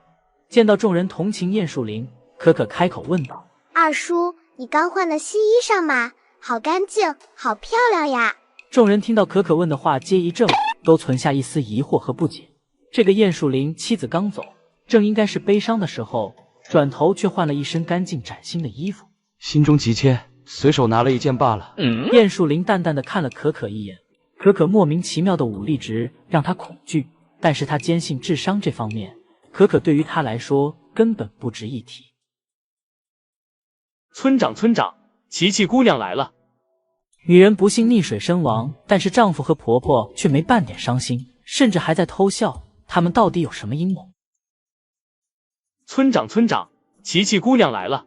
真的？我现在就去找琪琪姐。不用找了，我来了。哎，琪琪姐，我想死你了。看到琪琪的到来，一直满面哀伤的燕树林嘴角流出一丝意味深长的笑意。有人过世了。是我二婶，奶奶夜里要她去洗衣服，结果掉河里被淹死了。你这死丫头胡说八道，败坏我名声，是她自己命短享不了福。村里夫子可说了，我家老二一定能考上举人，谁嫁给我家老二，肯定是享福的命。燕老太对可可一顿恼羞成怒的呵斥后，转身瞧向琪琪，瞬间一张老脸笑开了花。瞧见琪琪出门带侍卫的权势，还有门外一车车的东西，眼睛直冒光。琪琪姑娘来了，这大冷天的赶路辛苦了，来喝杯茶暖暖身子。一旁的众人从没见过燕老太态度如此温和地对待一个人，可燕老太不知道的是，琪琪的温柔和善只留给可可。喝什么热茶？谁会吃饱了撑的喝死人茶？真晦气！滚开！可可，我们回家。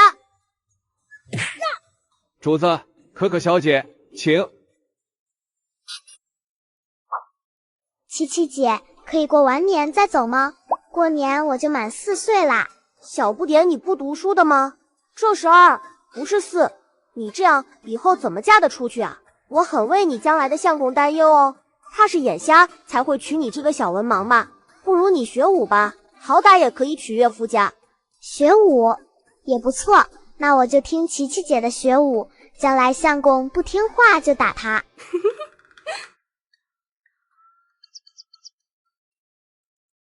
上次来也没给你带什么东西，这次我给你带了好多玩具。哇！村长不是玩玩具的，我已经不是个孩子了，玩具就给其他小孩子玩吧。你低头，我有话和你说。全部拉到我屋里，记得要偷偷的，别给人看见。以后送玩具要晚上偷偷送来。我是村长，不要面子的吗？好，我偷偷放你屋里。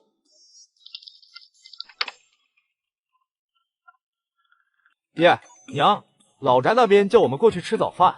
之前见了我们就骂，怎么会叫我们吃早饭？冷落了我几十年，但这几日他对我极其温和，总觉得没安好心，咱们小心些。小不点，这是我的令牌，要是以后有急事，可以拿着这令牌到雁门府找我。又是令牌呀，别人都给了我一面了。别人给的能和我一样吗？哟，小丫头还挺会骗人的，转头就得了这金牌。我送我的，与你何干？这琪琪姑娘，你这般大手大脚，老身也是怕你回去挨骂。我是好心呢，你迟早是要嫁给我儿子的，这些东西都应该是我儿子的。这算什么？将来你长大了，我给你添嫁妆，什么夜明珠、红珊瑚、珠玉玛瑙，我都送你。这丫头片子哪里配得上？将来琪琪姑娘是要嫁人的，还是自己留着做嫁妆吧。琪琪抬头轻蔑地看了燕老太，没搭理。燕老太心中不悦，按道这高门嫡女就是脾气大，将来嫁给老二后，定要好好调教一番。你怎么来了？嗨，我这是叫你们过去吃早饭呢。那没福气的今日上山，只可怜我家老二以后身边都没个可心人了。这几日越发瘦了，走，大家一起去。这几日也辛苦你们了。面对和气的让人啧舌的燕老太，众人推辞不过，就一起同去了，也算是送逝者最后一程。哦，琪琪姑娘，多谢你来吊唁亡妻，你与我亡妻竟有几分相似，见到你就好像见到亡妻了。失礼，冒犯琪琪姑娘了，我只是太思念她，才忘记琪琪姑娘身份，请琪琪姑娘见谅。失礼就闭嘴，知道失礼还冒犯，就是犯贱。琪琪姑娘说的是，在下孟浪了。燕树林一副思念亡妻的模样，让人颇有好感。只是琪琪并不是什么傻白甜，根本不甩他。呵斥完燕树林，扭头就去旁边哄他小祖宗可可去了。你是天上云雀，而我是地上的蚂蚁，你看不上我也正常，只是我要的从来不是两情相悦。若是我让你失了名声，到时你就不得不委身于我。树灵，咱们不会被查出来吧？秦氏她……娘，你说什么呢？秦氏嫁进门3年，我从未苛责她一分，她自己不小心掉进河里，谁能查出什么？素来温和待人的燕树林，此时看自己娘亲的目光竟如此骇人。燕老太被老二目光吓了一跳。老二，你这是……好了娘，这几日我知你辛苦，等今日埋上山了，你好好休息。还有调试这孩子，你可问清楚了。放心吧，这孩子定是看到秦氏模样吓到了，否则按他的性子，那天晚上看到早就让开了。哼，那小娘皮还真傲气，等他过门我就叫他知道我的厉害。这东西真的好使。放心吧，她一个未出阁的姑娘，沾酒就醉，再加点这进去。我和你们说啊，真的好奇怪，叶老二才没了老婆，我却感觉他人更精神了。对，我也看出来了，好像年轻好几岁了呢。你们是不知道，那燕老二想着娶琪琪姑娘呢。啊，不可能吧？这不是癞蛤蟆想吃天鹅肉吗？也不看自己几斤几两。哎呦，你们是没看到叶老太在琪琪姑娘面前那副恶心样。我也觉得那燕老太对琪琪姑娘生出了不该有的心思。你们附耳过来。我跟你们说，秦氏落水之前，我瞧见叶老太趴在小村长家的窗口上，好像在偷听什么，回去便把秦氏骂出去洗衣服了。你说叶老太会不会？就在村里大婶们扎堆八卦之时，此刻燕老太躲在房间内，鬼鬼祟祟地朝酒壶里加进了一些粉末。同时，燕家老二到了燕铁矿家中，邀请众人吃席。琪琪姑娘难得来一次，请赏脸去吃个饭再走吧。不去，没兴趣。啊，吃席呀？琪琪姐去嘛，有肘子吃呢。好，去，听你的。喂，小不点，你差不多得了，一直盯着肘子，看都不看我一眼，我没肘子好看吗？琪琪姐，你说什么呢？你怎么能和肘子比？算你还有点良心，知道肘子没法和我比。肘子多好吃啊，你怎么能和肘子比？嘿嘿嘿，你这脸还没肘子大呢。可可一番话把琪琪气得一佛出世二佛升天，自己堂堂天皇贵胄，在小家伙眼里竟然不如一个油腻腻的肘子。琪琪正要发飙，这时燕老太端着酒壶走了过来。琪琪姑娘您是远道而来的贵客，我们燕家可不能失了礼数，老身敬琪琪姑娘一杯酒，以表感谢。姑娘可是嫌弃咱乡下人？那倒不是，只是我族中有家训，但凡在外饮酒，侍从是要试毒的。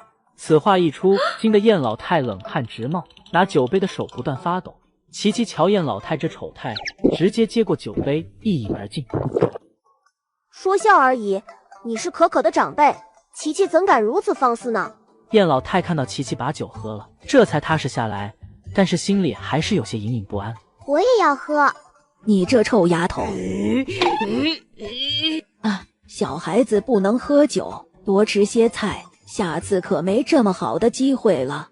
怎么没有？奶奶嘎了，我还能吃席。你，气死我了！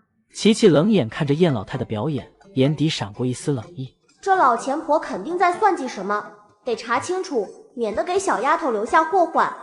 不知为何，琪琪第一次见到可可便觉得亲切，而且是那种刻在骨子里的亲切。也许这就是上天注定的妹妹。此前在京城第一次见到腐女时，也有如此亲切的感觉，但不知为何，后来莫名极其厌恶腐女，直到见到可可，那股子亲切又回来了。琪琪姑娘喝多了，我扶姑娘到后院躺会儿，醒酒。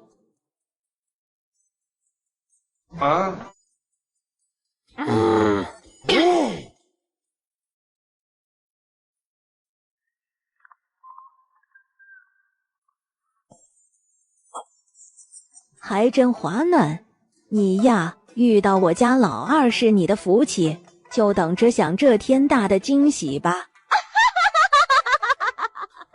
别说，这迷魂散还真管用。你看到琪琪姐了吗？我想带她回家了。你以后不要再缠着她了。小小年纪心机挺重啊，想贪图她富贵吗？我跟你说，门都没有。哎，二叔，你头上灰白之气照顶，死气弥漫，今天要倒霉了呀。琪琪姑娘，第一眼看到你便为你沉迷，可我却已成婚，还好我让他为你腾出了位子，我会让你幸福的，相信我。是吗？相信你杀害发妻，为我腾位置吗？听到琪琪说话，正沉浸在幻想之中的燕树林被吓得倒退几步，并看向琪琪。只见琪琪不知何时醒了，正盯着自己。你相信我，我定会好好对你，绝不会让你受委屈。只是今日得冒犯姑娘了。燕树林由开始的慌张逐渐冷静下来，心里发了狠。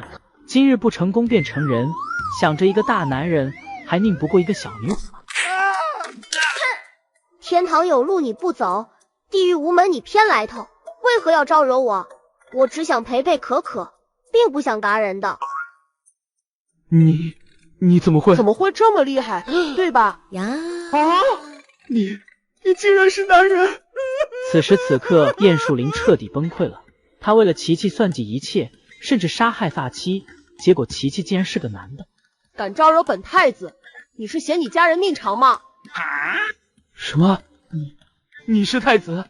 哼，下辈子做个人吧。快来人啊！我家树林出事了。人没了，遇害时间超过5个时辰，也就是昨天遇害的。怎么会这样？谁害了我老二？我的儿啊，我的树林啊！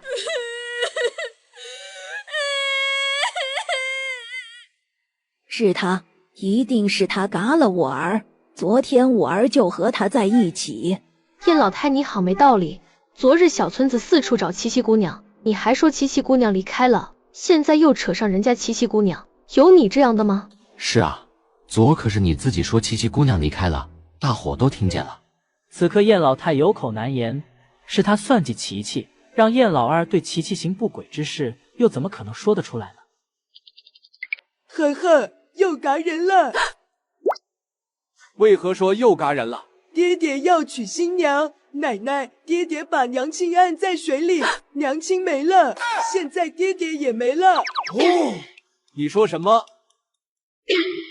你说什么？燕条氏无意识地说出了秦氏溺水真相，让周围众人无不愤慨。在雾隐村，村民平日里虽有摩擦吵闹，最严重至多是打架斗殴，像燕老太和燕树林这样丧心病狂害人性命，还是头一遭。简直是雾隐村的奇耻大辱！燕老太一定要问斩！燕树林这个禽兽，该！村民们对燕老太所做之事气得目眦尽裂，纷纷呵斥谩骂。在村民们正义情绪的感染下，小编也怒气填胸，忍不住笔头一转，直接将燕老太血没。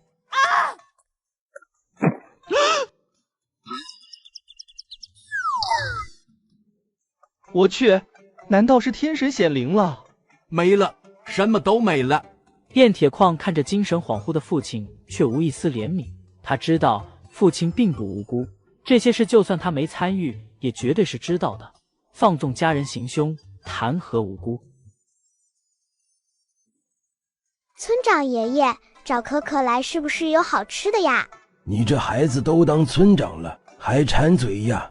是这样的，燕山县太爷熊大人召周边大村的村长去县衙议事。咱们雾隐村是大村，这次也得去一趟。前世燕山县遭异族入侵，就是这个熊荡弃城而逃，让百姓遭受到灭顶之灾。这次我一定要从蛮夷刀下救下所有人。我是村长，应该是我去呀。你是村长，当然得去，可是你毕竟才4岁，这次我和你一起去。也不知县太爷叫我们来做什么。3年天灾，百姓困苦，我觉得这次来，不说这些了，你们听说了吗？雾隐村的村长竟然是个4岁的小屁孩，真是可笑！雾隐村上下竟然让一个4岁的奶娃娃当家，疯了吗？这么大个村，怎么能让孩子当家？真是胡闹！姓周的，你说说看我怎么胡闹了？钱多多，你可真是大方，把村长之位交给一个3、4岁的孩子，你不怕老祖宗从地下跳出来找你麻烦？我们雾隐村不讲资历，能者居之。可可，给你介绍下，这是周家村村长、李家村村长、刘家村村长、赵家村村长。哦，周家村、李家村、刘家村，还有赵家村，名字都好土呀，一听就是没文化的人取的，不像我们雾隐村这个名字，真的好有意境呢。可可一番话气得4位村长龇牙咧嘴，又无言以对，还不能发火，和一个4岁孩子计较会显得格局极小，这口气只能咽下去。你怎么了？牙疼，钱多多，我看你让这个小娃娃做村长，目的也只是做你傀儡罢了，有过他背，好处你占。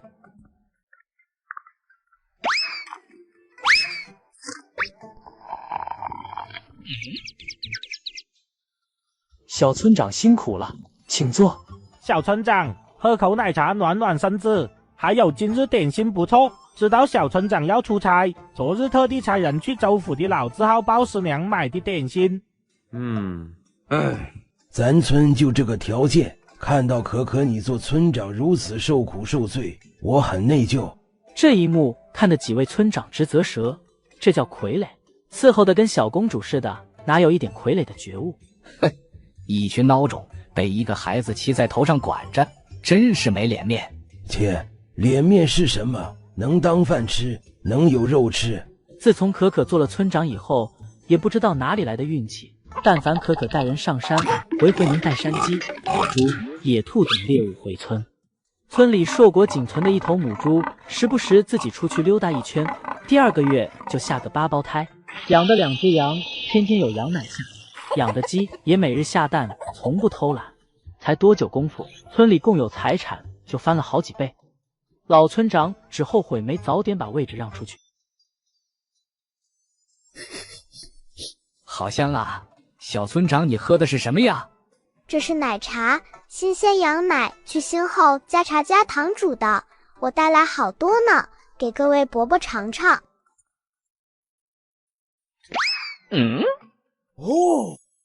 冷天喝一杯暖暖身子最合适了。我们村子里卖15文一杯，好多人都喜欢呢。就这玩意卖15文钱谁喝啊？还不如买点肉补补呢。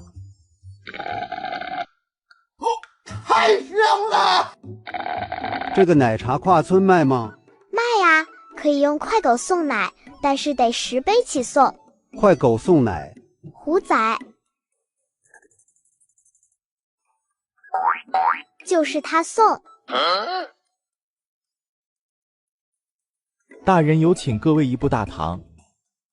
接上集，可可成功把奶茶业务拓展到隔壁村，让其他村长惊叹不已。太香了！而更让村长们佩服的还在后面。你好大胆子，来人！诸位都是我燕山县的支柱，本官耿直，就不绕弯子了。咱们燕山百姓苦啊，看到百姓吃不上饭，急得本官茶饭不思，所以就只能靠诸位了。大人的意思是，你们5个大村，每个村捐个1000斤粮食，其他小村嘛，就捐个500斤粮食。这些粮食用来施粥，也讲究百姓过冬了。本官这个决定，谁反对？谁赞成？好，既然没人反对，就这么定了。大家也要理解本官，不是本官狠心割你们韭菜，实在是百姓太苦了，本官又一心为民。是谁？素质怎么这么低？不好意思，县令大人，可可乳糖不耐受，刚刚喝奶茶多了，所以反胃恶心，真的好恶心呢。我怀疑这小丫头内涵我，但是我没证据。不管怎么样，粮食一定要挣到，在这灾年手中有粮。新来的知府李朗峰大人肯定对我另眼相看。小村长，本官看你是心善之人，你看城外流民县里每日养的，你是不是也要出份力呢？可以呀，可可这就让村里人熬粥送到城外施粥。看来你是信不过本官，不肯捐粮食了。哼，一介草民哪里来的勇气赶逆本官？大人息怒，粮食我们捐，一定捐。可可不懂事，请大人高抬贵手。这才像话，也是本官好说话，换其他人直接关大牢了，找个由头治你们还不就是一句话的事？老村长爷爷，您别担心可可，没事的。雾隐村施粥可以，要粮一粒没有。你好大胆子，来人！大人，知府李大人来了。大人到访，下官未及时。边凉快去。朗峰见过小祖宗。小祖宗，不知小祖宗在此何事？熊县令伯伯人超级好呢，知道现在百姓没饭吃，就说要主动献出自家粮食5000斤，煮成粥为百姓施粥呢，还专程让我们过来参观学习这种毫不利己的精神。好，这样啊，熊县令善行可嘉呀，是本官肤浅了。上次燕山县眼看着龙井村被屠而毫不关心，本官还以为熊县令是个罔顾百姓生死的狗官呢。下官不敢，下官定会捐出5000斤粮食施粥百姓。如此甚好。亏大了，这简直是在抢。什么？你要再捐500两？下官没说要捐银500两啊。那你说了什么？下官说的是，这简直是。这简直是什么？说啊！此时的熊县令欲哭无泪，哪里敢在李朗峰面前提抢字，只能捏着鼻子认了。下官说的是行善积德，简直太酷了！500两，下官随后奉上。好，熊县令大气，本官佩服。来人，你们2个协助熊县令交接5000斤粮食和500两银给可可村长，由可可村长统一调配这批钱粮。多亏可可小村长，才避免了我们个村被盘剥。还是你有眼光呀，可可小村长可比你强多了。在熊县令威逼下，在场的这么多年长的村长，表现却不如一个4岁的奶娃娃。可可是唯一一个敢当场怼县令的。各位村长虽然感觉脸上发烧，却也被可可这个小村长给折服。没想到你是个大官呀，我有事跟你说，能借一步吗？没问题。小祖宗有事要谈，你们借一步。小祖宗，您说吧。我说年后蛮夷会攻打燕山县城，你信吗？我信，我这就回州府准备。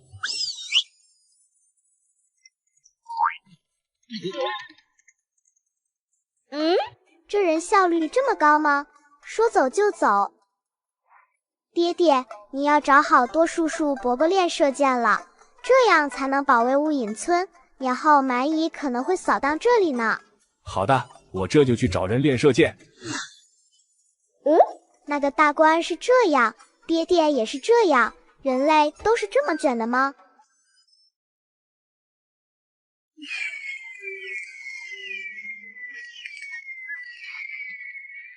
新年好，恭喜发财呀！叔叔，恭喜发财！同喜同喜！小气鬼，一个红包都舍不得给。叔叔，叔叔，叔叔呀！雪花飘飘，北风萧萧。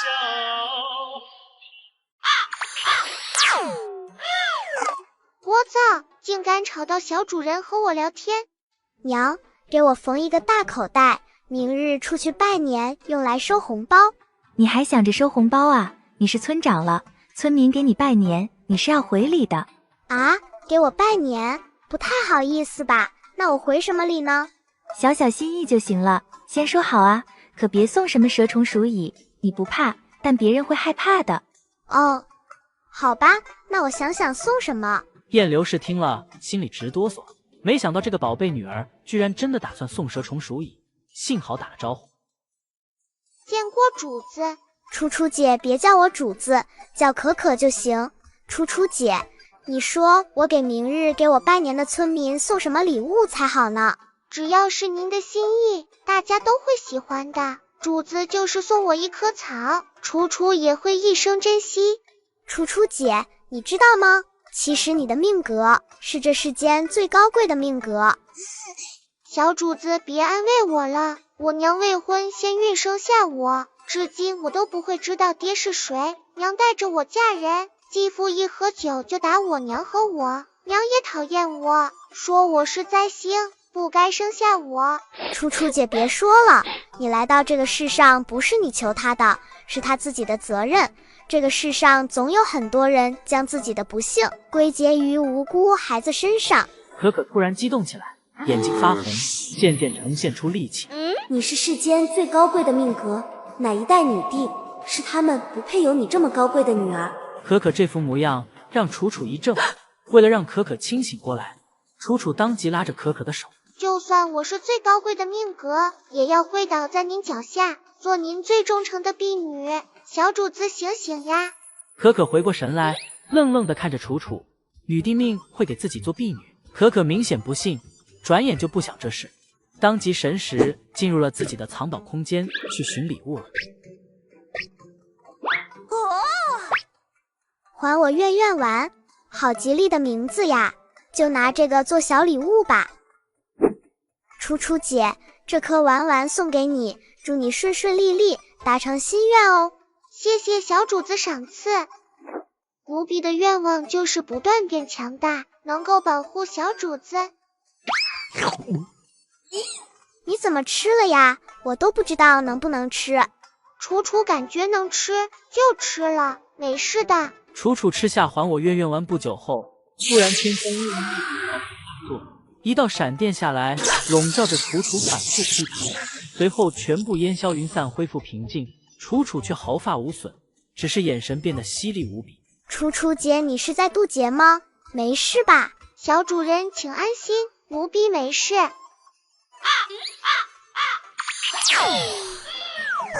噪，竟敢吵到小主人和我聊天！哇，楚楚姐好厉害呀！嘿嘿嘿。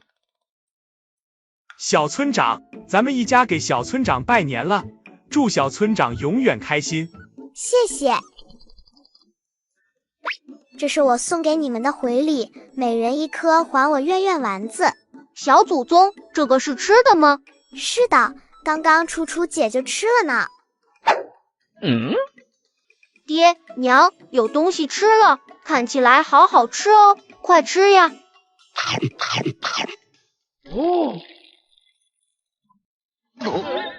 爷，我终于长大了，终于不用上学了。太好了，我终于返老还童了，重回童年了。爸爸，我们以后谁做爸爸？混账！我永远是你爸爸，他是你娘亲，这是事实，改变不了，对吧，老婆？娘，你也吃啊，看看会怎么样？一家人就要齐齐整整嘛。怎么没反应？哇，愿望达成了！你这败家娘们，就这愿望啊？笑死人了！哼，让小村长见笑了。那个啥，我家里炖肉没关火，告辞。过年了，天道爹爹，可可敬你一炷香。不行，就敬你半炷香，不1/5炷香吧，还有好多神要敬呢。可可穷，只有1支香。小祖宗在干嘛呢？他说要跟老朋友叙旧，还不让我们靠近。叙旧？小祖宗一个人和谁叙旧啊？难道小祖宗会跳大神，和神灵沟通？还有那条贱兮兮的狗，平时耀武扬威的，现在怎么像条死狗一样趴在这不动？天道爹爹，你要保佑可可肃清人间丑恶哦！还有别想我呀，人间的肉肉太好吃了，不想这么快回去。不和你说了呀，香不够用。观音菩萨，对不起，你玉净瓶的水被我喝了，里面倒的是我的洗脚水，还有你养的鱼也是可可吃的，不是金童玉女吃的，您别怪他们啊。可可，原来你躲在这里，家里可是闹翻天了，好多人到咱家找你呢。找我干嘛？还不是想要你的还我愿愿丸。那天早上你送了几颗出去，马上传开了，村民们奔走相告，喜大普奔啊。村民们都不明觉厉，大批村民上门夸你厉害，都想要一颗呢。最后爹爹石动燃具。石动燃具是什么意思呀？爹爹十分感动，然后拒绝了他们。爹爹不用拒绝呀，我还有好多呢，又不值钱，全村每人一颗都发不完。明日我每人都送一颗，最好每个人能回送我一个红包，嘿嘿嘿。村长爷爷新年好，祝钱爷爷身体健康，万事如意。钱爷爷好，祝钱爷爷新年吉祥。好好好，真乖，来，吃糖。可可接过糖，依然小眼巴巴地望着钱多多，却不说话。钱多多疑惑地看着可可，不知其意，二人都没说话，场面一度尴尬。可可老看着我干嘛？难道我嘴角流着饭粒？可可，瞅，要不你二人吃完午饭再走。谢谢钱爷爷，娘亲煮好饭了，我们中午吃年糕，我娘亲亲手做的年糕，好像红包呢，非常漂亮。你这孩子乱比喻，哪有像红包的年糕呀？红包，对，你看我这记性，大过年的红包都忘记拿了。来了，一人一个。不用，太麻烦了，可可不要红包。跟爷爷就不用客气了，这是钱爷爷的一点心意，拿着。哎呀，我不要。要的，可可你再推辞就是嫌少。好的，可可就不推辞了，谢谢村长爷爷。钱爷爷，我们回家啦。啊，路上注意别摔倒啊。楚楚姐，你拉我干嘛呀？我们快回家，免得娘亲等。拿到一个红包，好开心。楚楚姐，你刚刚拉我干嘛？小主子，刚刚村长爷爷手里的红包你没拿，本想提醒你的，但是你要走，奴婢拉都拉不住。白忙了，奴婢的这个红包给小主人吧。你的红包拿了呀？钱爷爷给我就收了，奴婢没有推辞。我不能要你的红包，这是村长爷爷对你的一点心意。哼，早知道我也不推辞了。你说我回去找钱爷爷要，会不会不好啊？好啦，人家不要了。雾隐村一直有个传统，每年新年，全村老少都要去给村长拜年。一般来说，村长都是年长之人，磕个头也不算什么。只是今年的村长才4岁。真要拜呀？村长才4岁呀，拜他会不会折寿啊？有什么关系？村长可是只讲身份不论辈分的，你不愿意拜就走，正好少个人分还我愿愿丸。想得美，我就喜欢向比我年纪小的磕头，4岁正好，气死你！终于完事了。可可，现在没外人，你和爹说实话，这些神奇的药丸哪里来的？我从太上老君炉子里偷来的呀。什么？太上老君？你这么好的东西，你就这样送出这么多？因为过年要送礼啊，可可找不到好东西，就只能送点这种平平无奇的小丸子了。希望大家不要嫌弃才好。你管这叫平平无奇？可可这顿骚操作把楚楚弄晕了。他没想到可以为了2个铜钱红包置气的小主子，竟然随手把价值千金的神仙药丸送出一箩筐。孩子，娘知道你来头大，只是没想到你竟然把仙丹当咸蛋一样送，这样胡闹，要是传到坏心人耳里，会对你不利的。爹娘，我要去参军，可可和这个家就暂时交给爹爹和哥哥照看了。燕铁棍眼神坚定地说出这个想法，他的妹妹来头太大，甚至大过京城里的腐女，只希望自己尽快成长，在可可能力暴露前有足够保护可可的力量。蛮夷来袭，可可要如何带领雾隐村村民破局？爹爹，明日你找人去提醒一下熊县令，就说得到秘密消息，3日内必有外敌攻打县城。可可，你们肯定？哦，我也是白问，咱们家可可从来不说谎的。这件事都要保密，别说给外人听。可可能预知未来，这事若是传出去，必会引起滔天麻烦。到那时，小小一个雾隐村如何能够护得住？唉，这个世道，这次雾隐村又面临到了灭顶之灾。这么冷的天，就算村民躲到山里，晚上也会被冻死，这如何是好啊？爹爹放心，可可之前已经找人偷挖了密道，为了防止泄密密道位置，我连爹娘都没告诉呢。燕铁矿知道有密道，顿时没那么紧张了，而燕刘氏却抹了抹眼泪，看到可可小小年纪就肩负重担，对可可心疼不已。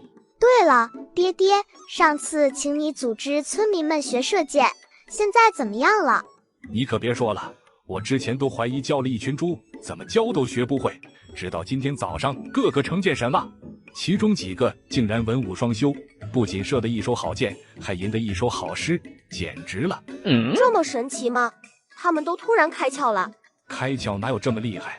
还不是因为你妹的还我愿愿丸。你看你如此天物，让你暴舔，痛心啊！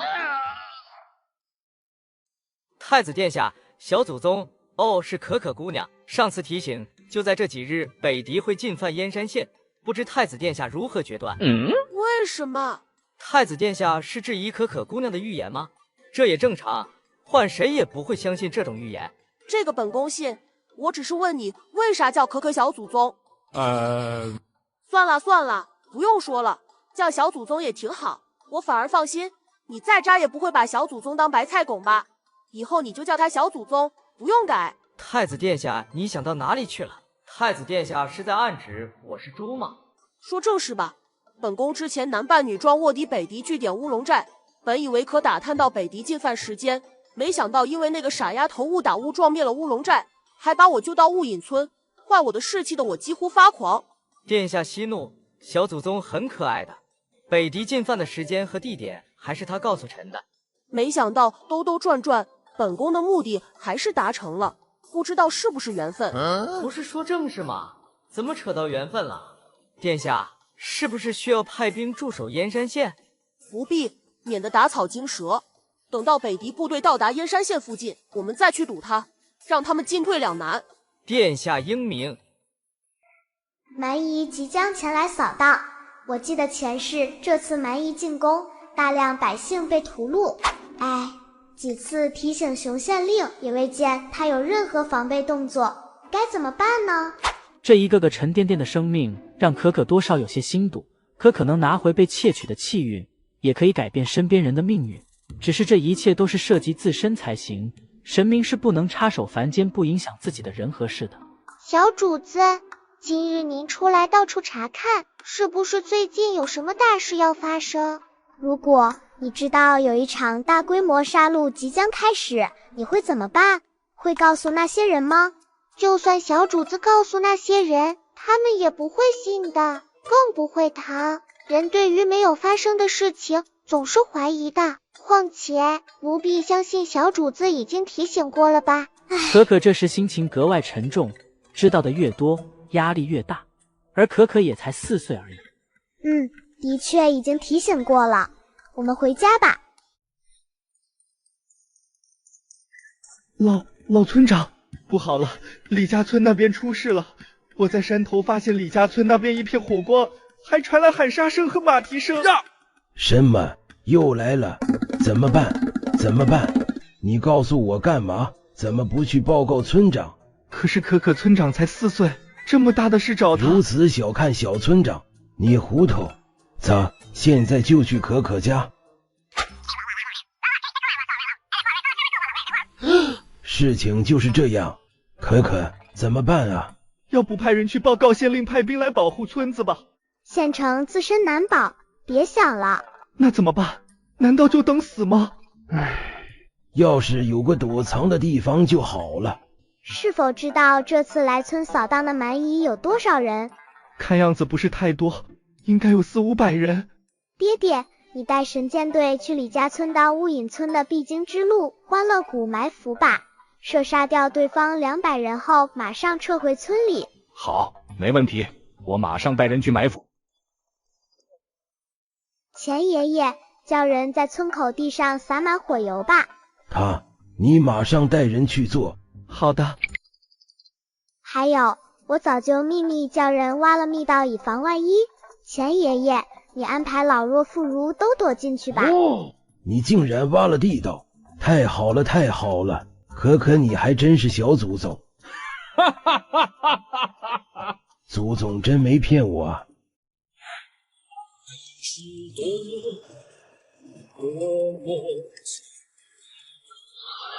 这里地势险要，要是这里埋伏骑兵袭击我，我必呜呼哀哉。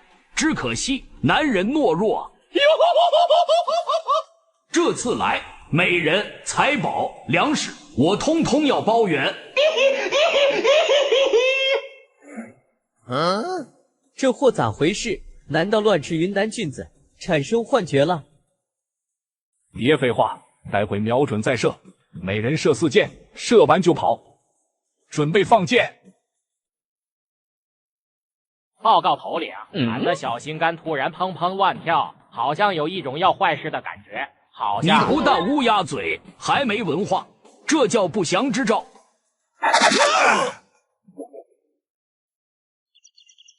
我去，竟然不讲武德，赶紧向着前面的村子冲出去。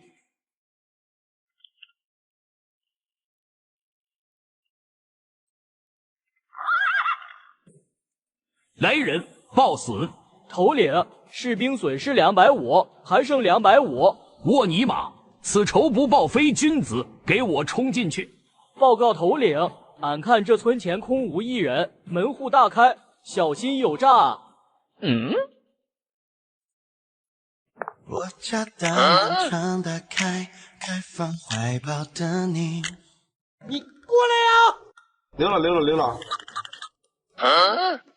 没文化你就少说话，知道空城计不？这就是典型的空村计，想唬我退兵，门都没有。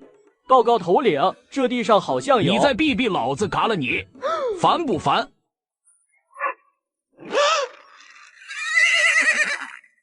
我去，地上竟然有火油，气煞我也！你们一次不讲武德也就算了，还一而再的这样，你们良心不会痛吗？头领，我以前看书里写过，反派通常死于话多，少说点吧，再不跑，我们都要挂了。哼，儿郎们跟我冲进村子里！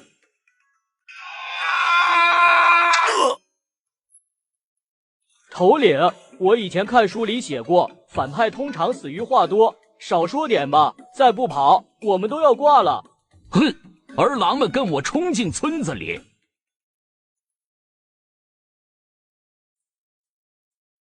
娘亲，估计蛮夷被爹爹和他的箭手消灭掉没剩多少了，我要出去看看，了结了这个事件。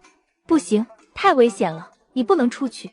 娘亲，我不能旁观的，必须参与进去才能解决这些蛮夷。娘亲别担心，你要相信可可是最厉害的呢。那些蛮夷迟早会找到地道入口的，可可必须要出去的。可是你才4岁啊。么么哒，可可亲亲，这次定要守护好娘亲和雾隐村。小主子，等等奴婢。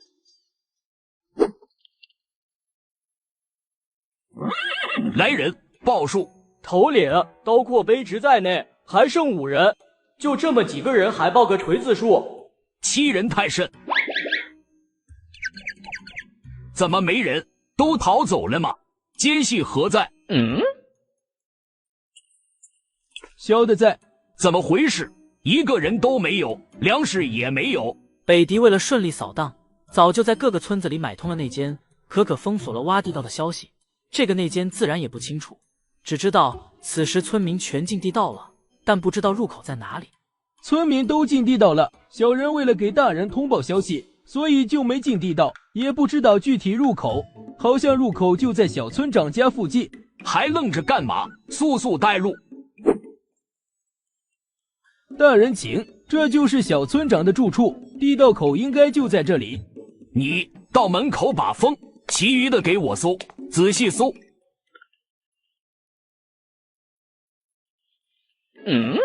你怎么不去搜？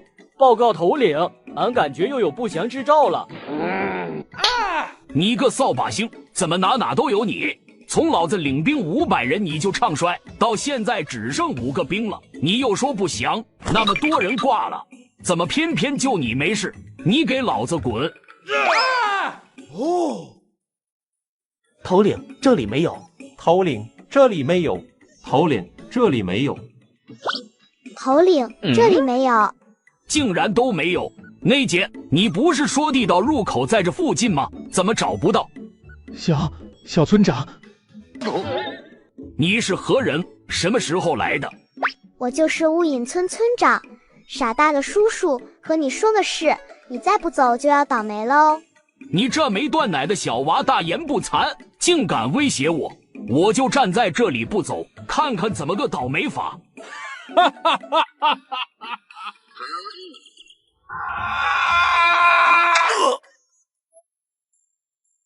我们投降。放下武器。其实我是双重内奸，故意引这股蛮夷来束手就擒的，还别不信，这是高级谋略。不知你们可否看过《无间道》这本书？唧唧歪歪的，烦不烦？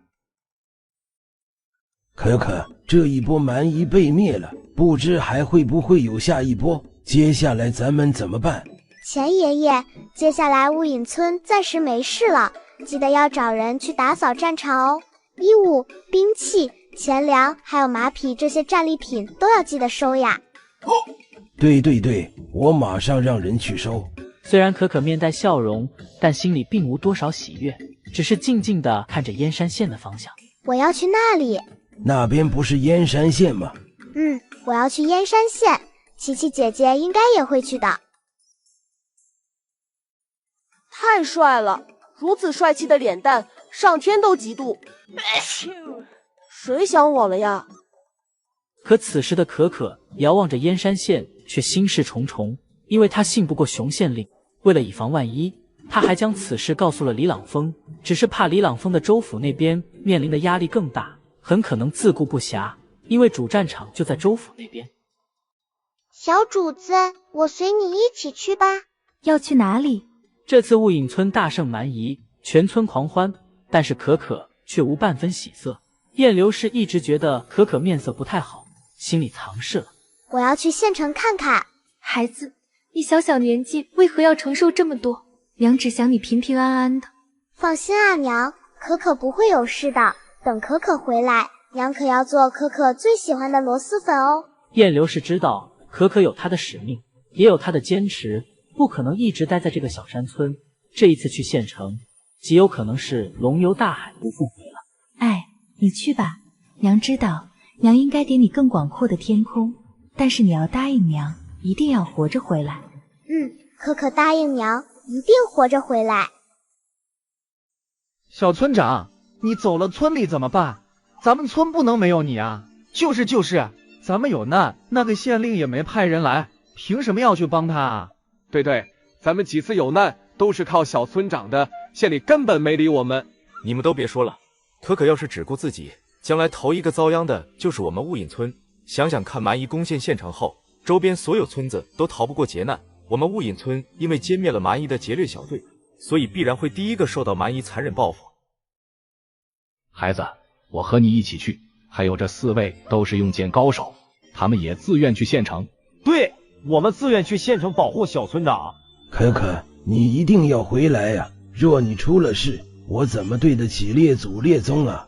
钱多多也想跟着上县城，只是年纪大了，同行会给大家添麻烦，只能作罢。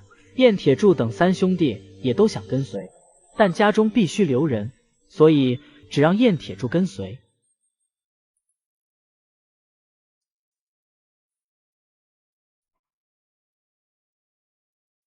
这个混蛋熊县令定是没将我警告的话放在心上，大军压境了，竟然无丝毫预警，还好没有全部围上，咱们赶快进城吧。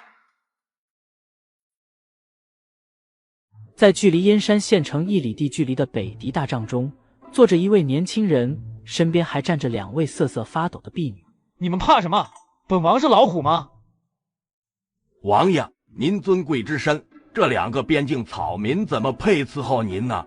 要我说，伺候您起码得县令起步，不如下令让燕山县令过来伺候您，让大商子民看看他们的官员是多么的软骨头，从心理上摧毁他们。这个我喜欢。来人啊，去告诉那县令，若想活命，滚过来跪地求我，我便饶他一命。当然，也仅仅是饶他一命而已。把这2人送进狮子园嘛，没用的人就该如此。饶命啊，王子饶命啊！能让一个县令弃城弃百姓而求饶，这大商的脸面基本上就被这位北狄王子宇文涛涛踩在地上摩擦了。走，本王亲临城下，让燕山县的人亲眼看着他们的父母官是怎么跪在本王脚下求饶的。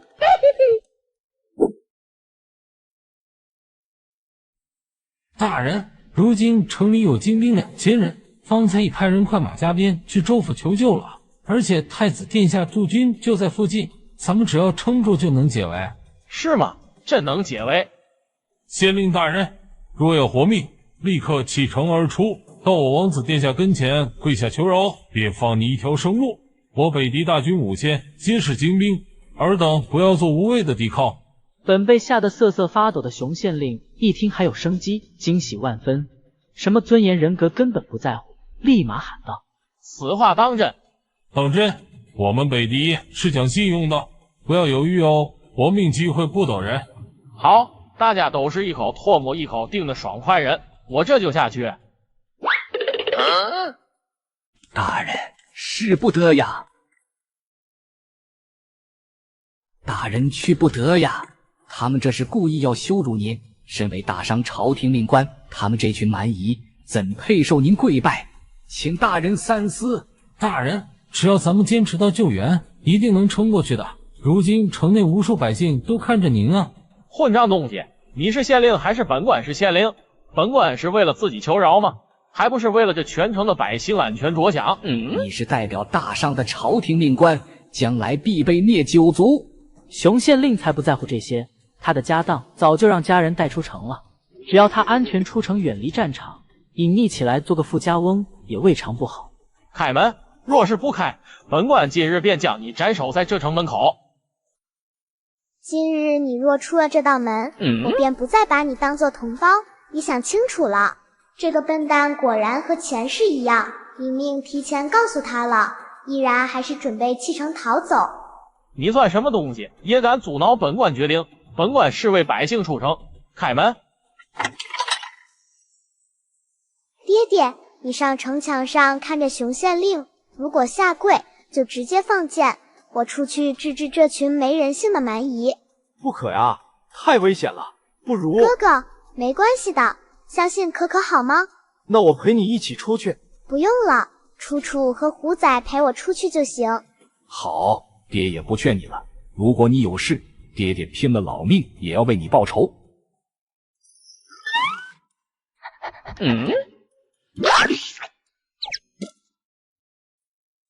罪臣见过小王子。来人，拖下去，先打50大板，再来跪拜。哼，我最看不起你这种软骨头。不要啊！我对小王子相当忠心的，老骨头经不起50大板啊。小姑娘，你有什么事呀？小哥哥好威风哦，我想拜拜你呢，不知道小哥哥介不介意啊？小姑娘有眼光，好，你拜吧。可可今日跪拜在场所有北狄士兵，可可祝你们长命百岁。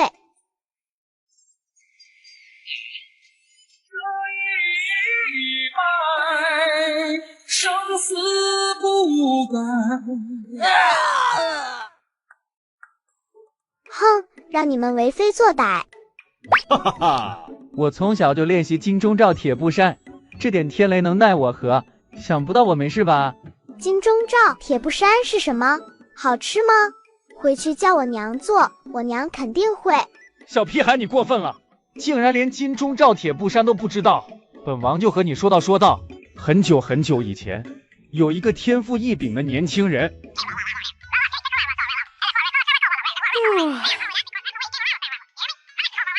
这下懂了吧？懂了，你讲的故事一点都不好听，比我娘差远了。混蛋！别以为你是个娃娃，我就不忍心动你。我最擅长恃强凌弱了，旺财！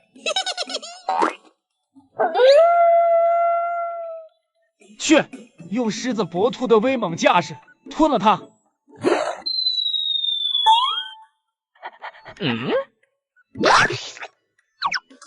那你的旺财还真威猛呀，笑死人了。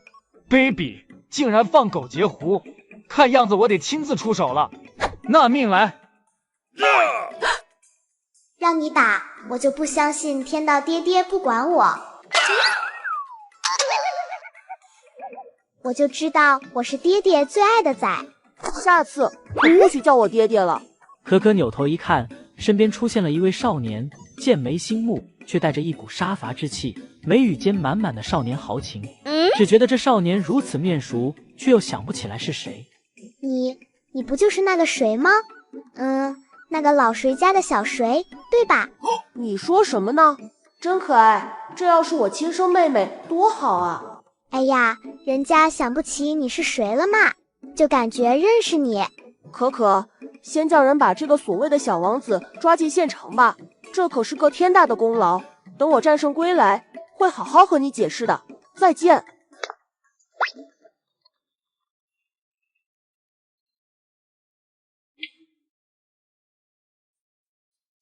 卑贱懦弱的大商人，你们胆敢羞辱本王，北狄大军必会踏平你们的土地。你很尊贵吗？那是当然。你们怕了吧？识相的就放了我。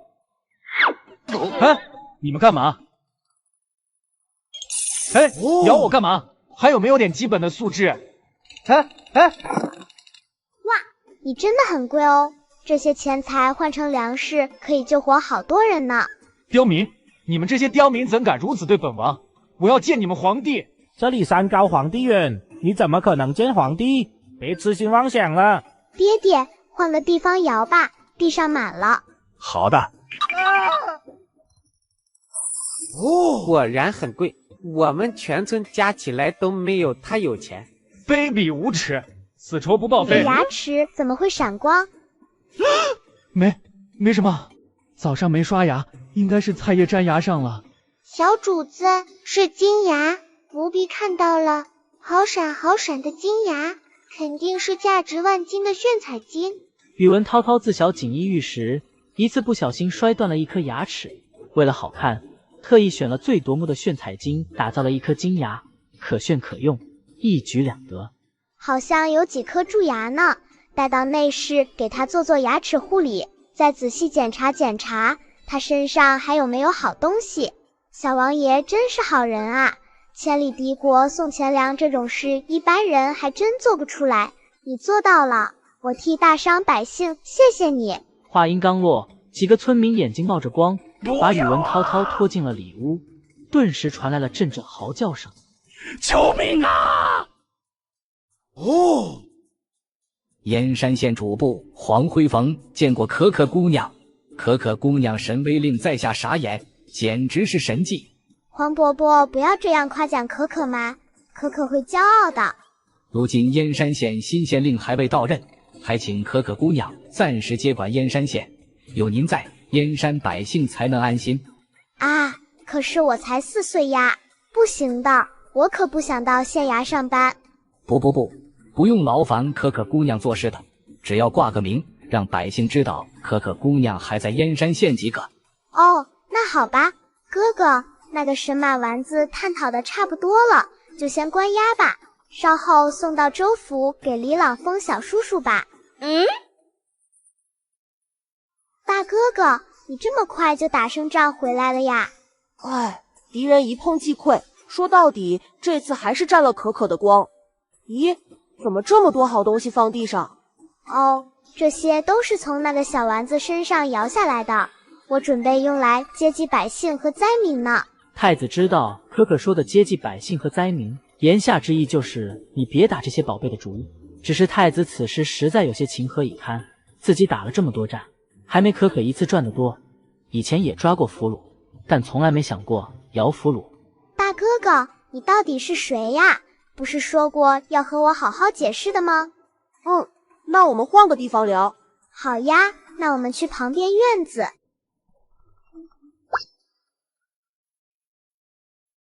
这小子难道想攻我家小白菜？不行，得跟去看看。